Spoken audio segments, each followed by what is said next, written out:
السلام علیکم. وعلیکم السلام. علی بھائی، نماز میں اگر رکعت کم یا زیادہ پڑھ لیں تو کیا کیا جائے؟ مثلا 4 کی بجائے 3 پڑھ لی جائے غلطی سے تو کیا کیا جائے؟ ہاں جی، اس کے بارے میں دیکھیں بخاری مسلم میں حدیث موجود ہے. مشکات میں آپ کو پہلی جلد میں سجدہ صاحب والے چیپٹر میں ملے گی. اس کے اوپر میری کئی ایک ویڈیوز ریکارڈڈ ہے کہ نبی علیہ السلام نے فرمایا جب کبھی تمہیں نماز میں بھول لاحق ہو تو تم یقین پر بنیاد رکھو اور اس کے بعد آخر میں 2 سجدے کر لو. اگر تو نماز تم نے پوری پڑھی تھی تو یہ سجدے جو ہیں یہ شیطان کو ذلیل کرنے کے لیے ہوں گے، اور اگر کوئی کمی تھی تو وہ پوری ہو جائے گی. تو یقین پر بنیاد کیا ہے کہ اگر کسی کو شک پڑ جائے کہ میں نے 3 پڑھی ہیں یا 4، تو اس میں یقین کیا ہوا کہ 3 تو پڑھی ہیں. 3 اور 4 میں شک ہو تو 3 تو پڑھی. تو آپ یہ ایزیوم کریں کہ میں نے 3 پڑھی ہیں اگرچہ آپ نے 4 پڑھی ہوئی ہیں. 1 رکعت اور پڑھ لیں، اینڈ پہ 2 سجدے صاحب کے کر لیں. اس کے بھی 5 طریقے ہیں، وہ میری ویڈیو ریکارڈ ہے. اس کی اصل وہی ہے کہ اینڈ پہ 2 سجدے کرنے ہیں، خواہ سلام پھیرنے کے فوراً بات کریں، سلام پھیرنے سے پہلے کر لیں. ایون آپ سجدہ صاحب کرنا بھول گئے ہیں، تھوڑی دیر بعد یاد آیا، اسی وقت آپ سجدہ میں چلے جائیں اور اس وقت کر لیں. بخاری مسلم میں ہے نبی علیہ السلام تو مسجد سے بھی باہر نکل آئے تھے. ایک صحابی نے کہا یا رسول اللہ نماز مختصر ہو گئی ہے، آپ بھول گئے ہیں. تو آپ نے فرمایا نہ نماز مختصر ہوئی ہے نہ میں بھولا ہوں. حالانکہ نبی اسلام بھول گئے تھے. تو اب ذرا علم غیب کا عقیدہ کدھر گیا؟ اللہ کے نبی خود بول کے کہہ رہے ہیں نہ میں بھولا ہوں نہ نماز مختصر ہوئی ہے. یعنی نبی علیہ السلام اپنے بھولنے کو بھی بھول گئے. تو پھر باقی صاحب سے پوچھا، انہوں نے کہا کہ یہ صحیح کہہ رہا ہے. پھر آپ واپس آئے تو آپ نے بقیہ کی 2 رکعتیں پڑھائیں. ظہر یا عصر کی نماز تھی، 2 پڑھ کے سلام پھیر دیا. اس کے بعد سجدہ صاف کیا اور پھر آپ نے فرمایا میں بھی ایک انسان ہوں، بھول جاؤں تو اس طرح مجھے یاد دلا دیا کرو. حالانکہ آپ باہر جا رہے تھے، واپس آئے، دوبارہ سے نماز نہیں پڑھائی، بس جو 2 رکعتیں رہ گئی تھی وہ پڑھائی. تو اس طرح اگر کوئی بھول جائے 3 یا 4 میں شک ہے تو ہمیشہ کم کی طرف. سجدے پتہ نہیں یاد رہا کہ 1 کیا یا 2. اب جو 2 سجدوں کے درمیان دعا نہیں نہ مانگتے ان کو تو یہ شک پڑا ہی رہتا ہے. جب آپ 2 سجدوں کے درمیان دعا مانگیں گے تو آپ کو یہ 2 یا 1 سجدے کا شک ختم ہو جائے گا. کیونکہ جب انسان یہاں بیٹھ کے رب اغفر لی پڑھتا ہے نا، اور پھر ساتھ ہی سجدے میں جاتا ہے تو اس کے کانوں میں رب اغفر لی کی آواز گونج رہی ہوتی ہے. اسے یاد رہتا ہے کہ یار میں نے 1 سجدہ کیا ہوا ہے، تبھی تو رب اغفر لی وہ کبھی بھول ہی نہیں سکتا. ایون رکعتوں میں بھی اگر آپ فکس کر لینا صورتیں، آپ نہیں بھولیں گے. یعنی اگر میں نے پہلی رکعت میں قل یا ایھا الکافرون پڑھی ہے، قل یا ایھا الکافرون ایڈی اوکھی صورت ہے، کئی لوگ تھے انہوں نے متشابہ لگ جاتا ہے. جب آپ یہ ایک دفعہ پڑھ لیں گے نا سرکار دوسری رکعت بھی تو یاد کرائے گی کہ قل یا ایھا الکافرون پڑھ کے آئے ہوئے ہو. ہاں ٹھیک ہے. اور سورہ اخلاص اتنی آسان ہے پڑھنے میں، عقیدے میں تو سب سے بڑی صورت ہے یہ کہ تیسری رکعت میں جب آپ قل اعوذ برب الفلق پڑھیں گے تو آپ کو یاد ہوگا میں نے قل هو اللہ احد پڑھی ہوئی ہے، اور قل اعوذ برب الفلق جب پڑھی ہوئی ہوگی قل اعوذ برب الناس چوتھی رکعت میں جب آپ پڑھیں گے تو یاد آ جائے گا. تو اس طرح تھوڑی تھوڑی، اور بالکل جس کو وام لاگ ہو جائے. میں نے اس کے لیے ایک جدید اجتہادی نسخہ پیش کیا ہے. یہ اکثر شیطان نماز چھڑانے کے لیے نا لوگوں کو وسوسے دلاتا ہے، تو میں نے اس کا حل آپ کو بتایا کہ آپ جب بھی نماز پڑھیں اپنے سامنے اپنے موبائل کا کیمرہ آن کر لیں. ویڈیو ریکارڈ ہو رہی ہے نا، اور ایک دفعہ آپ یہ کریں کہ آپ اس وسوسے کو چھٹک دیں جو آپ کو ہر نماز میں آتا تھا کہ پتہ نہیں 3 یا 4، اور آپ کا دماغ بھی مان رہا ہے کہ نہیں پڑھی تو میں نے 4 ہی ہیں لیکن یہ اب مجھے پتہ نہیں کیوں 3 کا بعد میں آ رہا ہے. آپ ایک دفعہ اسے غلط ملت ہی پڑھ دیں، جو کچھ بھی ہے جس طرح بھی جو آپ سمجھتے ہیں. اینڈ پہ آپ ویڈیو دیکھیں گے تو آپ نے بالکل ٹھیک پڑھی ہوئی ہوگی. وہ شیطان جان بوجھ کے بھلا دیتا ہے. اس طرح 2-3 بار کریں گے نا شیطان آنا ہی چھوڑ دے گا. وسوسوں کا سب سے بیسٹ علاج یہ ہوتا ہے کہ آپ نے اس کی طرف توجہ نہیں کرنی. جو لوگ اس کی طرف توجہ کرتے ہیں اسے سوچتے ہیں نا، پھر وہ چیز ایڈ ہوتی جاتی ہے. یہ کیمرے والا کام آپ کر کے دیکھیں شیطان نیڑے نہیں لگے گا. ٹھیک ہے جے اس کیمرے میری ویڈیوز ہوئی تھے ویسے شیطان نیڑے نہیں لگا انشاءاللہ. اچھا جی، امام شافعی، امام مالک، امام احمد بن حنبل کے مقلدین کون سے فرقے ہیں اور کیوں؟ لو کیوں ایک گھنٹہ میں بول بیٹھا ہے، یہ سوال تو ختم ہو گیا. اگر امام تیزی سے سورہ فاتحہ تلاوت کرے اور اتنا ٹائم نہ دے کہ پیچھے والے لوگ سورہ فاتحہ پڑھ سکیں تو کیا حکم ہے؟ بس جتنی پڑھی گئی وہ کافی ہے. آپ کی نماز ہو جائے گی. ٹھیک ہو گیا. مسافر کے لیے 2 فرض نماز کا حکم ہے. جس وقت لوگ صرف جانوروں پر کرتے تھے اور سفر مہینوں کا ہوتا تھا, یہ آپ نے خود اس میں سے نکالا ہے نا. کل کو آپ یہ کہیں گے کہ شادی لوگ اس وقت اس لیے کرتے تھے کہ اونٹ کے اوپر دلہن کو لایا جاتا تھا, اب چونکہ کار میں لایا جاتا ہے لہذا اب شادی کرنے کی ضرورت ہی باقی نہیں رہی. یار یہ تو کلچرل چیزیں ہیں. وہ سفر کے اوپر اللہ نے ایک آسانی دی ہے. سفر چاہے اس زمانے کا تھا یا آج کے زمانے کا, بیماری چاہے اس زمانے کی تھی, بیماری بھی تو اب آسان ہو گئی ہے. تو ہم کیا کہیں گے کہ بیمار روزہ نہیں چھوڑ سکتا؟ شریعت کے احکامات نہیں بدلتے, وہ وہی رہیں گے. اور آپ کی اطلاع کے لیے عرض کروں, چونکہ آپ کے پاس دین کا سطحی نالج ہوتا ہے اس لیے آپ کو چیزیں پتہ نہیں ہوتی. صحیح مسلم میں حدیث ہے کہ مسلمانوں پہ جو نماز فرض کی گئی تھی شروع میں وہ ہے ہی 2 رکعت تھی. 4 رکعت نماز تو بعد میں ہوئی ہے. شروع میں جو نماز تھی وہ 2 رکعت ہی تھی. اس کے بعد اللہ تعالیٰ نے سفر میں 2 ہی رہنے دی اور قیام کی حالت میں اسے بڑھا کے 4 کر دیا. لہذا اصل نماز یہ ہے کہ فجر کے بھی 2 فرض ہیں, زور کے بھی 2 فرض ہیں, عصر کے بھی 2 فرض ہیں, سوائے مغرب کے 3 ہیں اور عشاء کے 2. یہ اصل نماز یہی تھی. جب مقیم کے لیے بعد میں حکم آیا کہ نہیں, مقیم جو ہے نا 2 کی بجائے 4 پڑھ لے, زور عصر اور عشاء کے, فجر کے 2 ہی پڑھے. تو اصل نماز ہی 2 تھی, اصل 4 نہیں تھی, یہ بعد میں 4 ہوئی. ٹھیک ہے جی. تو اب وہ کہہ رہے ہیں اگر آسانی یہ 4 فرض پڑھنا چاہتے ہیں ضرور پڑھیں, میری تو اس کے پر ویڈیو ریکارڈ ہے. نبی صلی اللہ علیہ وآلہ وسلم سے بھی سفر میں 4 رکعت پڑھنا ثابت ہے. سنن دارقطنی کے اندر حدیث موجود ہے صحیح سند سے. سنن نسائی میں حدیث ہے, اما عائشہ کہتی ہیں ایک سفر میں نبی علیہ السلام نے رمضان کا روزہ چھوڑ دیا, میں نے رکھ لیا. نبی علیہ السلام نے 2 فرض پڑھے, میں نے 4 پڑھے. بعد میں جب میں نے اللہ کے نبی سے ذکر کیا تو آپ نے فرمایا احسنتی یا عائشہ, عائشہ تم نے اچھا کام کیا اور مجھ پہ بھی کوئی ملامت نہیں ہے. یعنی تم نے زیادہ اچھا کام کیا لیکن میں نے بھی اللہ کی فیسلٹی سے فائدہ اٹھایا. اس سے بڑی بات قرآن حکیم میں جو سورہ نساء میں جو قصر کی آیات ہے نا, ذرا آپ کھول کے پڑھیں نا تو اس میں آپ کو پتہ چلے گا کہ شیعہ اور جو حنفی ہیں نا ان کا موقف اس معاملے میں غلو پر مبنی ہے. وہ قرآن کے ساتھ سپورٹیو نہیں ہے. وہ یہ کہتے ہیں کہ قصر کرنا واجب ہے, اگر کوئی 2 فرض نہیں پڑھے گا تو وہ نماز ہی اس کی نہیں ہوگی اگر اس نے زور کے 4 فرض سفر میں پڑھ لیے. جبکہ قرآن ان کے اس دعوے کو سپورٹ نہیں کرتا. قرآن میں تو اس کا ذکر بالکل ڈیفرنٹ انداز میں ہوا ہے. اعوذ باللہ من الشیطان الرجیم. 101 نمبر آیت مبارکہ ہے سورہ النساء کی. وَإِذَا ضَرَبْتُمْ فِي الْأَرْضِ, اور جب تم زمین میں سفر پر نکلو, فَلَيْسَ عَلَيْكُمْ جُنَاحٌ, تو تم پر کوئی گناہ نہیں ہے, کوئی اس حوالے سے سختی نہیں ہے, ان تقصروا من الصلاۃ, کہ نماز کو قصر کر کے پڑھ لیا کرو. یہ بتائیں گے اجازت مل رہی ہے یا حکم ہو رہا ہے؟ اجازت, جسا میں آپ کو یار کوئی حرج نہیں ہے کر لو. اب یہ ہوگا کہ یہی کرو, اس سے بہتر نہ کرو. کوئی حرج نہیں, اگر مسافر ہو تو نماز کو قصر کر لو. تو اس میں یہ تو ہوگا ہی نہیں کہ اگر کوئی پوری پڑھ لیتا ہے تو گناہ گار ہو جائے گا. الفاظ قرآن کے,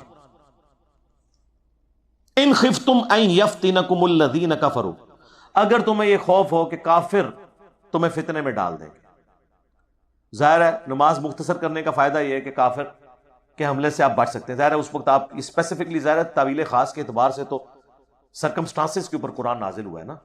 عرب کے قبائلی سسٹم میں یہ بھی ہوتا تھا, لمبی نمازیں پڑھتے ہوئے کوئی, پھر جو صلاۃ الخوف آئی اس کا بھی ذکر یہاں پہ موجود ہے.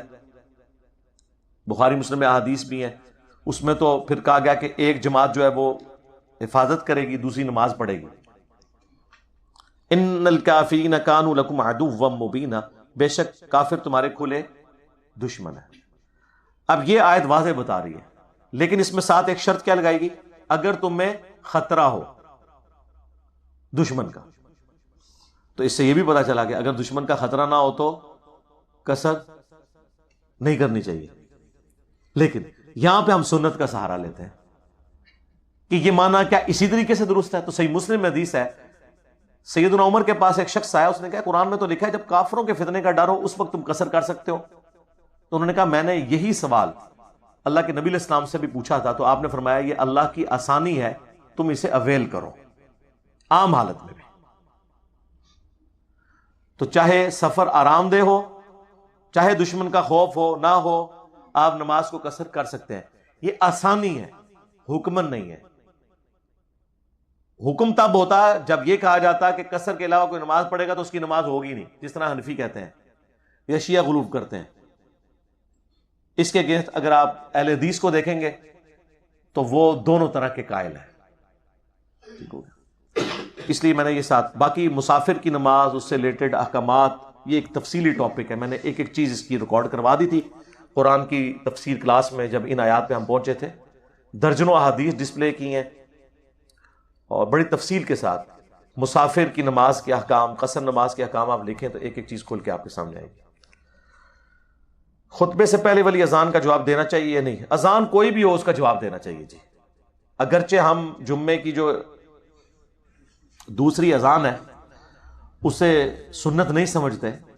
صحیح بخاری میں ہے کہ حضرت عثمان غنی نے پیرلل میں ایک اذان شروع کروائی تھی. یہ دوسری اذان نہیں تھی، یہ پیرلل میں تھی اور اس میں الفاظ ہے بازار میں، جب رش بڑھ گیا. اور آج کل وہ ڈیوٹی پوری کر رہا ہے ہمارا سپیکر. لہذا یہ جو بریلوی اور دیوبندی مسجد کے اندر جمعے کی دو اذانیں دیتے ہیں، نہ یہ نبی علیہ السلام نے دی، نہ حضرت ابوبکر نے، نہ حضرت عمر نے، نہ حضرت عثمان نے، نہ حضرت علی نے. حضرت عثمان پہ بھی جو جھوٹ باندھا ہے وہ بخاری کھول کے تو پڑھے کہ حضرت عثمان نے بازار میں پیرلل میں دوسری اذان شروع کی تھی تاکہ بازار کے لوگوں کو پتہ چل جائے کہ بھی نماز کا ٹائم ہو گیا. ہر بندے کے پاس تو گھڑی نہیں تھی نا، موبائل الارم تو نہیں تھے نا. تو حنفیوں نے اگر اذان دینی ہے تو بازار میں دوسری اذان دیں، مسجد میں ایک ہی اذان ہے. اور وہ اذان وہ ہے جب خطیب آ کے ممبر پہ بیٹھتا ہے اس وقت. البتہ اب جب اذانیں ہو رہی ہیں تو ٹھیک ہے اذان کا جواب آپ دے لیں. کسی ایک اذان کا جواب ایک وقت میں، عام نمازوں میں بھی آپ دیکھتے ہیں کتنی اذانیں ہیں، لوگ پوچھتے ہیں کس کس کا جواب دیں. ایک کا کافی ہے بھائی.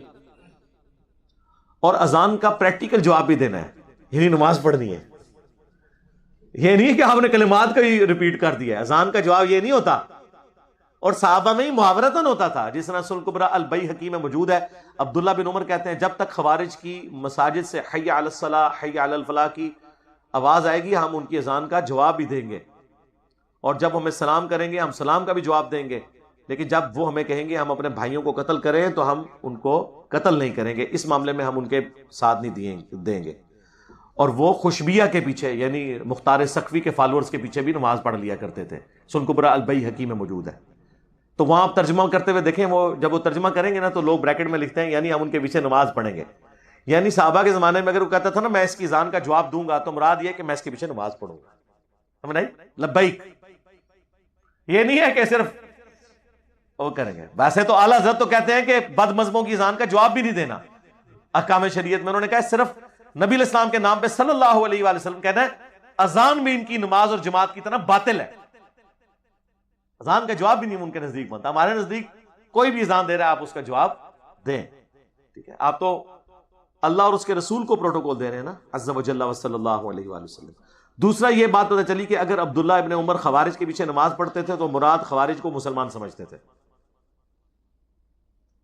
اگرچہ صحابہ کی تکفیر کرتے تھے خوارج، صحابہ کو خوارج کہہ رہے ہیں کافر اور صحابہ ان کے پیچھے نمازیں پڑھ رہے ہیں.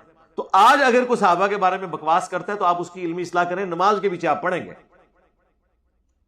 پریکٹیکلی ہے نا. زیادہ سینسٹیو ایشو تو اس زمانے میں ہونا چاہیے تھا جب مولا علی کو منہ پہ کافر کہہ رہے ہیں اور مولا علی کہہ رہے ہیں ہمارے بھائی ہیں، انہوں نے بغاوت کر دی ہے ہمارے بھائی ہیں.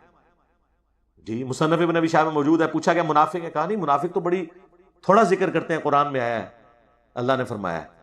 یار اتنا منہ سے مزاج آدمی کہ اپنے مخالف کے حق میں قرآن سے دلیل دے رہا ہے کہ یار میرا مخالف ہے لیکن منافق نہیں ہے، کیونکہ میرے اللہ نے کہا کہ منافق بڑا تھوڑا ذکر کرتے ہیں، ان کی نمازیں بڑی لمبی ہیں. یہ وہ جو قرآن میں آیا تھا نا، کسی قوم کی دشمنی تمہیں اس پہ نہ ابھار دے کہ تم انصاف کا راستہ چھوڑ دو. پھر پوچھا گیا کافر ہے؟ ان کا کافر کہاں سے ہے؟ یہ تو مجھے کافر کہہ رہے ہیں. یہ کفر ہی سے تو بھاگے ہیں، مجھے اس لیے چھوڑا کہ انہوں نے یہ سمجھا کہ میں کافر ہو گیا ہوں، تو لہذا یہ کافر بھی نہیں ہے. تسی ہوندے تسی کہندے نہیں جی ڈائریکٹ ہے جی، جس نے کسی مسلمان کو کافر کہا کفر اس پہ لوٹ گیا، اور مولا علی کو کافر کوئی کہہ رہا ہے، اس تو بڑا کیڑا کافر ہوئے گا. دیکھیں ڈائریکٹ مولا علی کو سب سے پہلے کفر لوٹانا چاہیے تھا. جب منافق ہی نہیں، کافر بھی نہیں، تو تیسرا کوئی جینڈر بچتا ہے پھر سوائے مسلمان کے؟ قرآن میں تو تین ہی آئی نا کیٹیگری، کافر، منافق اور مسلم. تو انڈرسٹوڈ ہے کہ وہ مسلم ہے. اتنا حوصلہ. اور جو سن کبرا البیہقی سے میں نے روایت بیان کی کہ عبداللہ بن عمر خشبیہ کے پیچھے یعنی مختار ثقفی کے فالوورز کے پیچھے نمازیں پڑھتے تھے. اس سے یہ بھی پتا چل گیا کہ مختار ثقفی کے بارے میں جو بنو امیہ نے مشہور کیا کہ اس نے دعوی نبوت کیا تھا یہ باطل ہے. ورنہ مجھے بتائیں اگر مختار ثقفی نے دعوی نبوت کیا ہوتا تو عبداللہ بن عمر اس کے پیچھے نمازیں پڑھتے؟ کیا عبداللہ بن عمر نے مسیلمہ کذاب کے پیچھے نماز پڑھی ہے؟ تو اس سے پتا چلا کہ مختار ثقفی کے اوپر بھی بیسیکلی جھوٹا الزام لگایا گیا. کیوں؟ اس نے قاتلین حسین سے بدلہ لے کے مسلمانوں کے دل ٹھنڈے کیے تھے.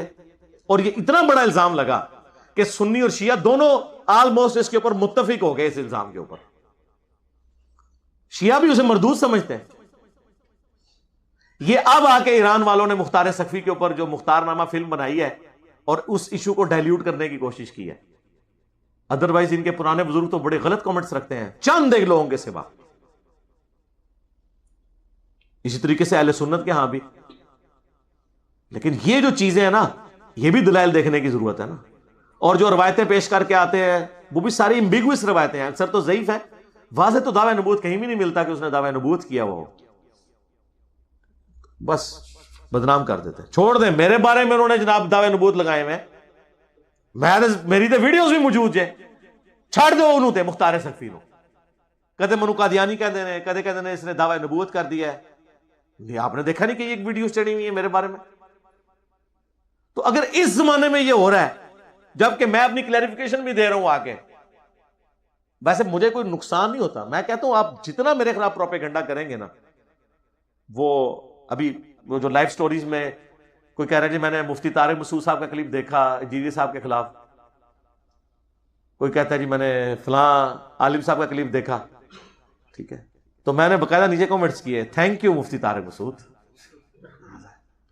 میرے پاس کہاں اتنا خرچہ تھا کہ میں اپنی اتنی پبلسٹی کرتا دعوت کے حوالے سے. مہربانی.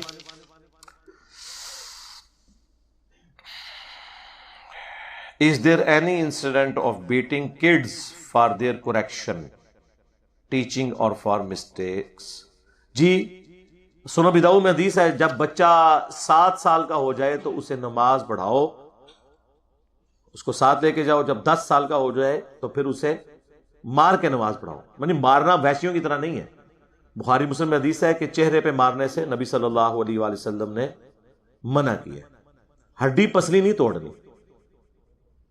تھوڑی بہت مار, تھوڑی بہت پاکٹ منی بند کرنا, تھوڑا بہت شرمندگی دلانا, تھوڑا بہت کبھی ان کی فیسلٹیز ان سے چھیننا. یعنی میری وائف کو جب غصہ ہوتا ہے نا تو وہ گرمیوں میں بچوں کو اے سی والے کمرے سے نکال کے ایک گرم کمرے میں بھیج دیتی ہے کہ آج رات کو پنکھا لگا کے سو, تمہیں پتہ چلے. یہ بھی ایک سزا ہو سکتی ہے. ایک ہفتہ سکون کا گزر جاتا ہے پھر. تو یہ کام کر سکتے ہیں. کوئی نہیں گرمی سے مرتا, پنکھا چل رہا ہے کوئی مسئلہ نہیں ہے. ٹھیک ہے, اور نہ بچوں کو ایسا عادی کریں. میں تو اوپر والے فلور میں رہتا ہوں تو ہمارے بچے تو ابھی بھی گرمیوں میں بغیر اے سی کے اوپر والے فلور میں گرم ہوا کے اندر بھی ان کو نیند آ جاتی ہے. عادت ڈالی نہیں ہے. بہت گرمی ہو جائے تو رات کے وقت تھوڑی دیر کے لیے اے سی چلا لیے, بس کیا ضرورت ہے. حالانکہ افورڈ بھی کر سکتے ہیں, ضرورت نہیں ہے. ہم لوگ کیا اے سیوں میں پلے ہوئے؟ کالجز میں, یونیورسٹیز میں, ہمارے ہاسٹلس کے اندر کیا اے سی ہوتے تھے؟ کیوں لوگوں کو عادی کرتے ہیں؟ ہم کون سا مطلب جو ہے وہ عرب کی سرزمین میں رہ رہے ہیں جہاں پہ جو ہے وہ 50 ڈگری سینٹی گریڈ تک ٹیمپریچر رہتا ہے, ہیومیڈیٹی بھی اتنی زیادہ ہوتی ہے. نہیں, یہ تو خام خواہ لوگوں, میں نے بتایا لوگوں کو نشہ ہے کہ بند کرو یار ہیٹر گرمی لگ رہی ہے, بند کرو. تسی لوگ بھی چسکے پہ لاندے ہو, کوٹ پائے ہوئے نے, پسینے بھی چھڑتے ہیں, بند کرو. میرا اس پاس دھیان گیا. اور پچھلے والا چلن دو کیونکہ پیچھے سے ٹھنڈ آ جاتی ہے, یہ والا تو بند کرے, وہ چلنے دے, ایک بہت ہے. ہاں اسی لیے گرمی ہو گئی ہے نا.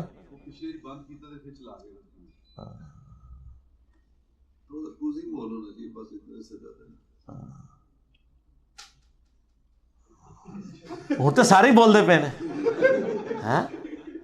تو میں تو کچھ نہیں پایا ہے. تو یہ نشے لوگوں کو, اے سی چلا کے رضائی لے کے سو جانا, ہیٹر چلا کے جیکٹ اتار دینا, کیوں ہو؟ مسلمان کا یہ طریقہ ہونا چاہیے کہ وہ ان کاموں میں اپنے فضول خرچیاں کرے, آخری درجے تک اوائڈ کرے, اپنی مذہبی علمی قابلیت پر روشنی ڈالیں. جی میں نے 1000 واٹ کا بلب پہلے 1 گھنٹے میں روشن کیا ہے اس کے اوپر. علی بھائی اس حدیث کی وضاحت فرما دیں صحیح بخاری کہ نبی علیہ السلام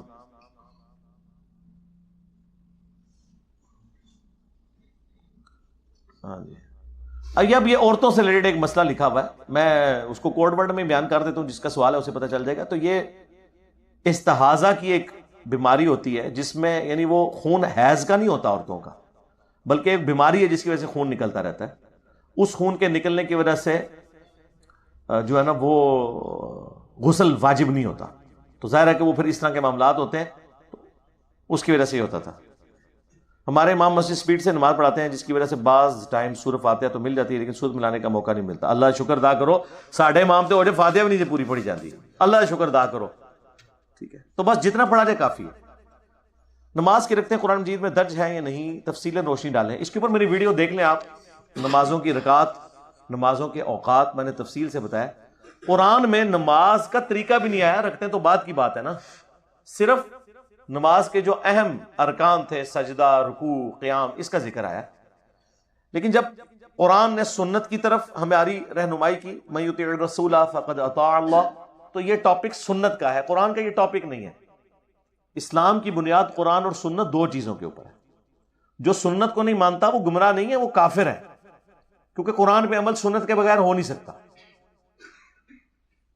ہاں حدیث کا معاملہ ایک ڈیفرنٹ ہے. سنت سے مراد میں عملی تواتر اور مرفوع احادیث جو تواتر سے آئی ہیں جن پہ اجماع امت ہے وہ لے رہا ہوں. اکا دکا روایتوں کے اوپر لوگوں کی ریزرویشن کسی کی ہو سکتی ہے, اس کو آپ منکرین سنت نہیں کہیں گے. یعنی غامدی صاحب منکرین سنت یا منکرین حدیث نہیں ہے, چند ایک باتوں میں اختلاف ہو سکتا ہے نا. منکرین سنت اور منکرین حدیث بہت تھوڑے لوگ ہیں دنیا کے اندر, وہ پھر نماز بھی نہیں پڑھ رہے ہوتے, ان کا اسلام سے کوئی لینا دینا نہیں ہے. تو نماز کی رکعتوں کی تعداد بخاری مسلم میں آئی ہے, اس سے بڑھ کر اجماع امت ہے. رکعتوں کی تعداد پہ تب ہم بات کریں گے جب امت میں 2 رائے ہوں. دنیا کا ہر مسلمان فجر کے 2 فرض, ظہر کے 4, عصر کے 4, مغرب کے 3, عشاء کے 4 مانتا ہے. سنی ہو, شیعہ ہو, اس کے جتنے بھی آف شوٹس ہوں. بخاری مسلم میں حدیثیں موجود ہیں, وہ نہ بھی ہوں, ہمارے لیے یہ چیز کافی ہے.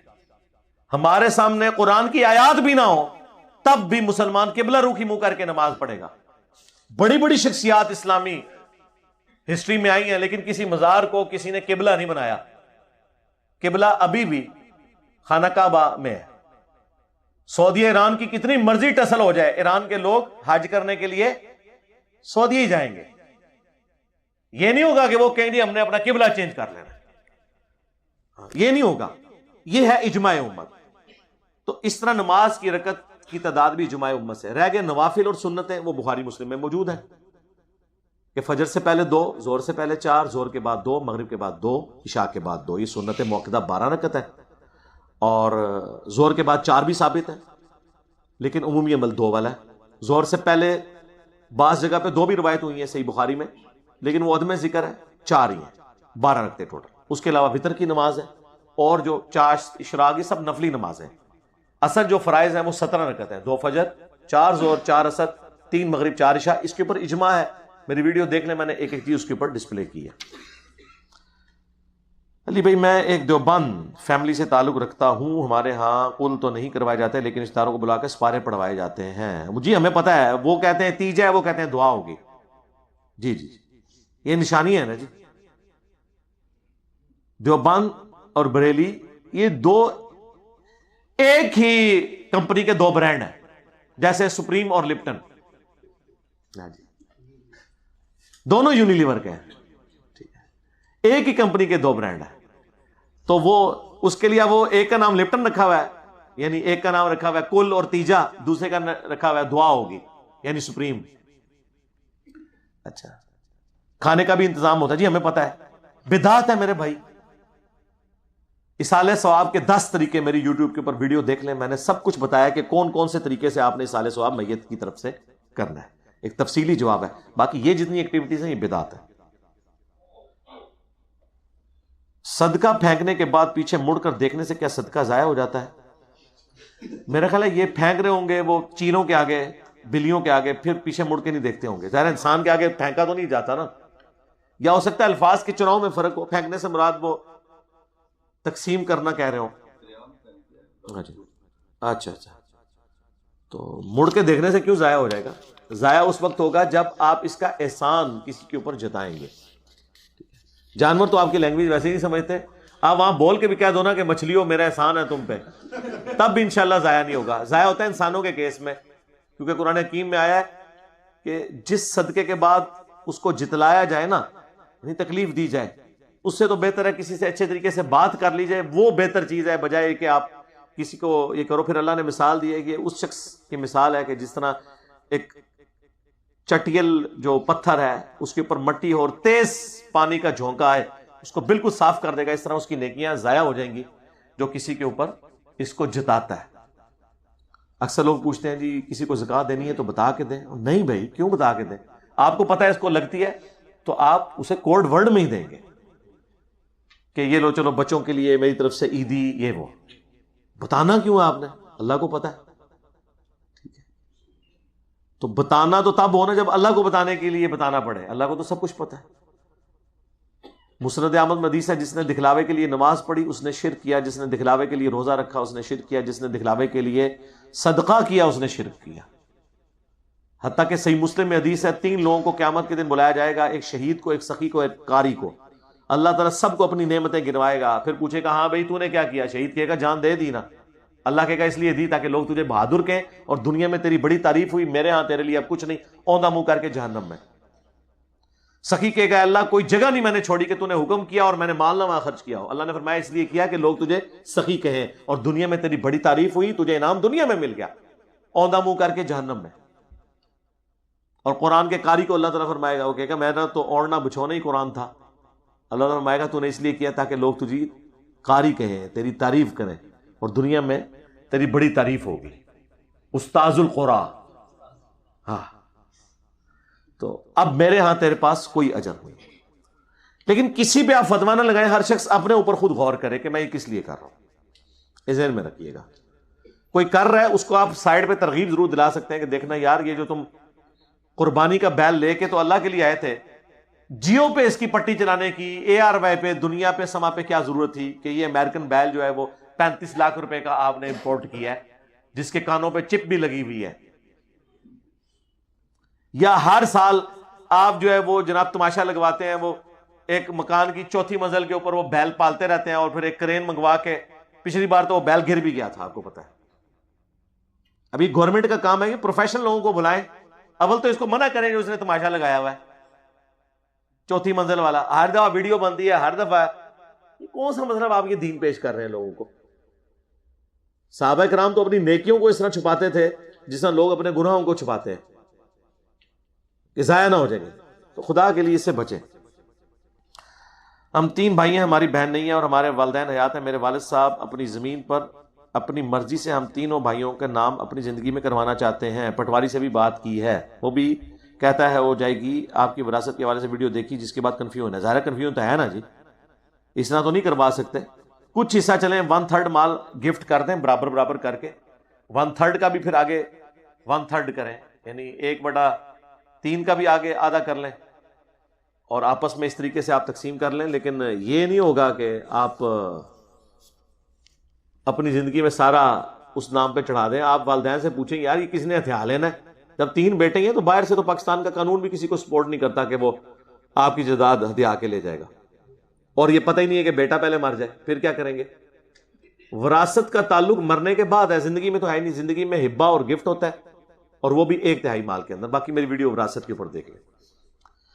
ٹخنے ننگے کرنا سنت ہے یا لازم ہے؟ سنت بھی ہے اور لازم بھی ہے. اس کے اوپر میری ڈیٹیل ویڈیو دیکھ لیں. ٹخنے ننگے کرنے کے اوپر پینٹ کو فولڈ کرنا مرد کے لیے لازم ہے کہ ٹخنے ننگے ہوں. نماز میں تو ضرور ہوں، عام حالت میں بھی ننگے کرنا سنت ہے، سنت موقدہ ہے. زبردستی حق مہر معاف کروانا کیسا ہے؟ مطلب یہ کون حق مہر معاف کرواتا ہے زبردستی؟ یعنی لڑکی کی ماں کروا لے گی. نکاح اسٹیبلش نہیں ہوگا، زبردستی تو اس نے معاف کیا ہی نہیں ہے، تو نکاح ہو گئی نہیں جس میں حق مہر نہ ہو. یہ عورت کی مرضی ہے.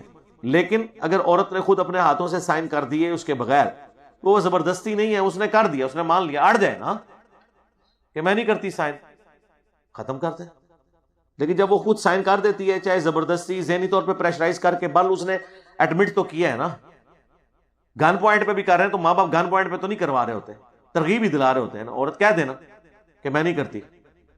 تو جب آپ نے مان لیا تو پھر تو خود بخود والدہ نے بہن کو حق مہر کی رقم دے کر اس سے معاف کرنے کا کہلا کر واپس کر دیا. حق مہر جی مرد سے لینا ہی لینا ہے آپ نے، یا آپ کی مرضی ہے معاف کریں یا نہ کریں، والدین کا کوئی اختیار نہیں. اگر کوئی شخص امام کے ساتھ تیسری رکعت ملے اور غلطی سے امام کے ساتھ سلام پھیر دے تو بعد میں 2 رکعت ہی پڑھے گا یا پوری 4 رکعت؟ نہیں، سلام پھیر بھی دیا کوئی مسئلہ نہیں ہے، وہ تو غلطی سے پھیرے نا آپ نے. سجدہ صاحب والی میری ویڈیو دیکھ لیں، نبی علیہ السلام تو بخاری مسلم میں سلام پھیر کے مسجد سے بھی باہر نکل آئے تھے تو آپ کو بتایا کہ آپ نے 4 کی بجائے 2 رکعتیں پڑھی ہیں، آپ واپس گئے اور 2 رکعتیں پڑھی، تو وہ کوئی مسئلہ نہیں، اینڈ پہ سجدہ صاحب کر لیں. اس طرح کوئی شخص سجدہ صاحب کرنا بھول گیا، بعد میں یاد آیا تو کر لیں.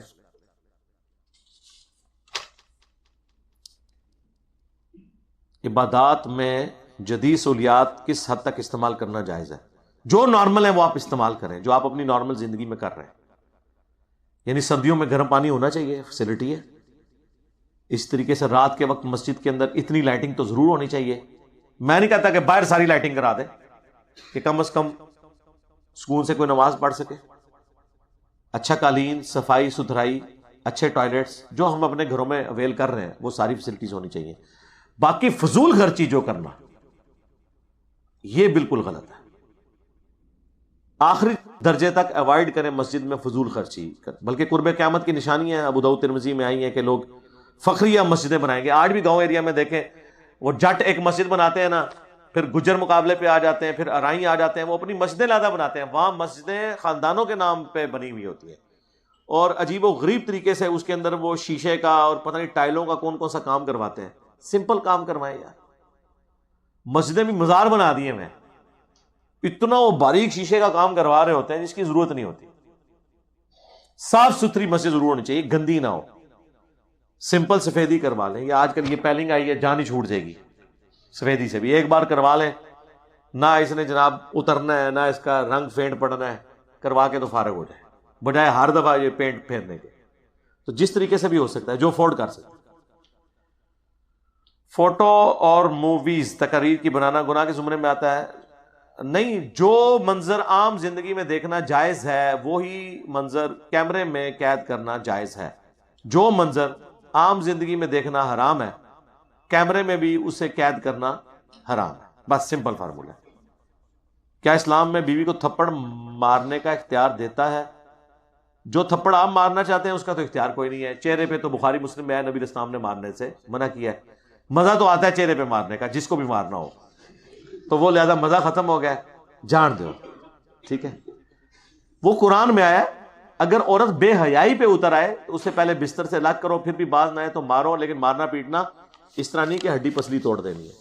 بخاری مسلم میں حدیث ہے عورت مرد کی ٹیڑھی پسلی سے پیدا ہوئی ہے، اسے سیدھا کرنے کی کوشش نہ کرو، اسے توڑ بیٹھو گے اور اسے توڑنا اسے طلاق دینا ہے. اس نے سلوک کرنا ہے آپ نے. صحیح مسلم میں حدیث ہے کسی مسلمان کے لیے جائز نہیں کہ اپنی مومنہ بیوی سے بغض رکھے. مسلم شریف میں حدیث ہے دنیا برتنے کی جگہ ہے اور سب سے بہترین متاع نیک بیوی ہے. جامعہ ترمذی میں حدیث ہے کہ تم نے کوئی بھی 2 محبت کرنے والے میاں بیوی سے بڑھ کر نہیں پائے ہوں گے. اللہ نے اس کے اندر قرآن میں تو ہے ہم نے میاں بیوی میں محبت رکھ دی ہے اس رشتے کے اندر. دیکھیں اجنبی ہوتے ہیں لیکن محبت کتنی بڑھ جاتی ہے، کوئی خونی رشتہ بھی نہیں ہوتا تب بھی اتنی محبت ہو جاتی ہے. تو آپ اس کی بجائے پیار محبت کا سلسلہ رکھیں اپنی بیویوں کے ساتھ، مارنے کی نوبت تک نہ لے کے آئیں. آپ کی بھی تو کئی عادتیں اسے بری لگتی ہیں تو کبھی کبھار وہ بھی آپ کی پھیٹی لگا لیں، پھر تو یہ بھی ہونا چاہیے. یعنی مرد جو مرضی کرتے رہیں، ان کو کھلی چھٹی ہو اور عورت کے اوپر اتنی قدغن ہو، اس طرح نہیں ہے. تو یہ اتنا آسان معاملہ نہیں ہے جو بنا کے پیش کیا جائے. میں دنیاوی تعلیم کو کریڈٹ دوں گا. ہمارے ماں باپ کی عمر کے جو لوگ تھے نا، ان کی جب شادیاں ہوتی تو ان کے جو بابے تھے نا انتہائی جاہل و جڈ درندہ صفت ہوتے تھے. وہ بچوں کو یہ پٹیاں پڑھاتے تھے زنانی نو دبا کے رکھنے پہلے دن تو اپنی ماں کی خدمت کرانی ہے، خود نہیں کرنی اور بالکل کرانی ہے. لیکن آج اللہ کا شکر ہے دنیا کی تعلیم کی برکت سے لوگ رسپیکٹ دیتے ہیں اپنی بیویوں کو، اور اپنے لیے بھی رسپیکٹ لیتے ہیں، اپنے ماں باپ کے لیے بھی رسپیکٹ لیتے ہیں۔ پہلے کے لوگ، مجھے تو کوئی چیز بھی پرانے لوگوں میں پسند نہیں ہے سرکار، یعنی صرف بابیاں نال اختلاف نہیں ہے منو، باقی عام لوگ بھی۔ یار کب ہمارے باپ داداؤں نے، بتائیں آپ ذرا نکالیں ان کی تصویریں کہ انہوں نے داڑیاں رکھی ہوئی تھی۔ آج بچہ بچہ داڑھی رکھتا ہے۔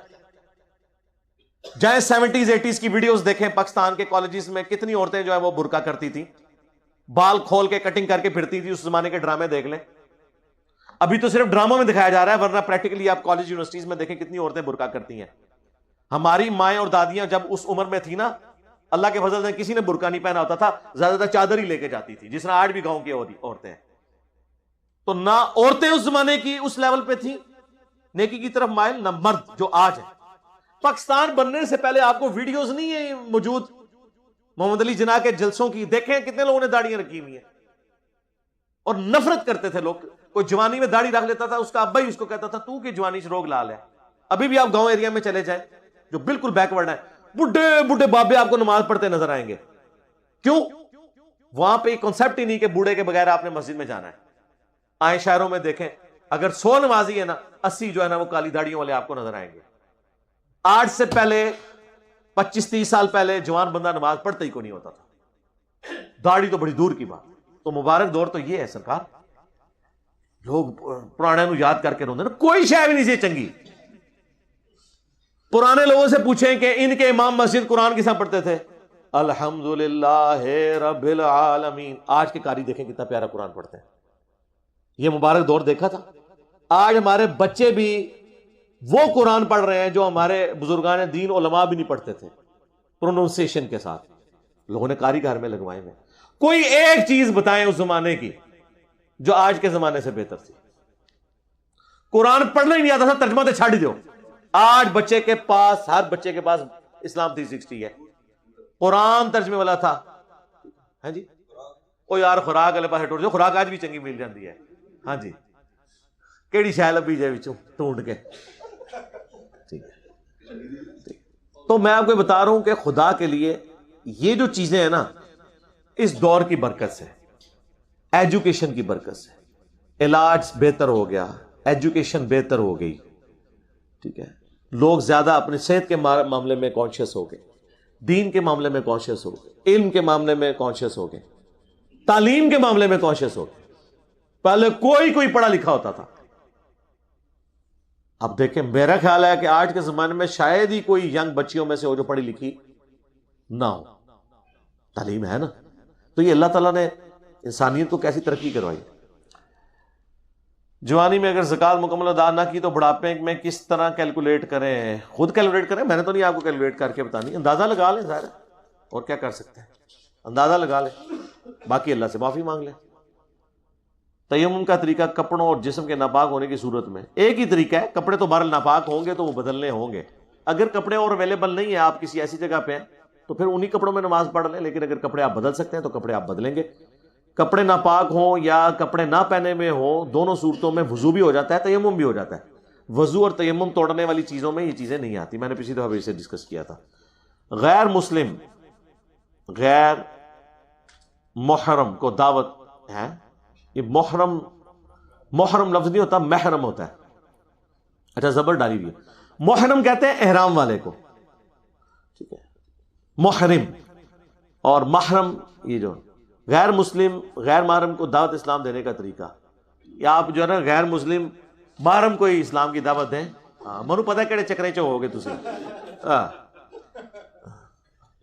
بہرحال جنرل یہ ہے کہ قرآن ترجمے سے پڑھنے کے لیے دے دیں، تاکہ سب سے پہلے وہ قرآن پڑھنے کے بعد آپ کو چیک کرے بھی آپ قرآن کو مطلوب انسان ہے، اس کو پتہ چل جائے نہیں یہ قرآن پڑھنے کے لیے ہوتا ہے، عمل کرنے کے لیے ہوتا ہے۔ خود عمل کریں نا، قرآن پڑھنے سے ترجمے کے لیے ترجمے والا دے دیں۔ بہت سی روزمرہ اشیاء کی مدت استعمال ذخیرہ کو بڑھانے کے لیے سنتھیٹک اجزاء، پریزرویٹوز کہتے ہیں انہیں، حلال یا حرام ہے، وہ آپ نے خود تحقیق کرنی ہے، میں نے تو نہیں تحقیق کرنی۔ حلال ہے تو یوز کریں، حرام ہے تو نہ یوز کریں، میں نے تو نہیں آپ کو بتانا۔ اور یہ جو سالٹس وغیرہ جو کہتے ہیں سارے حلال ہی ہیں نا میرے بھائی، یہ کون سے سالٹس تو جو ہے وہ کوئی حرام چیز سے تو نہیں تیار ہوئے ہوئے، یہ تو ظاہر ہے سالٹ زمین سے حاصل کیے جاتے ہیں، اس میں تو کوئی اتنا ایشو نہیں ہوتا۔ باقی جتنی چیزیں آپ نے لکھی ہوئی ہیں یہ آپ نے خود اپنی تحقیق کر کے دیکھنی، میں نے نہیں آپ کو بتانا. باہر کے ملکوں کے اندر تو باقاعدہ اتھارٹیز بنی ہوئی ہیں. آج کل تو گوگل اور یوٹیوب کی برکت سے آپ چیزوں کو دیکھ سکتے ہیں. پھر دوسرا، پاکستان جیسے ملک کے اندر تو یہ یقین بھی نہیں ہے کہ آپ صرف لکھے ہوئے کے اوپر ہی اعتبار کر لیں. وہ لکھیں گے کچھ اور، ڈال دیں گے کچھ اور، تو کسی خاص حد تک ہی کنٹرول کیا جا سکتا ہے، باقی زیادہ فہم کرنے کی ضرورت نہیں ہے. السلام علیکم. السلام.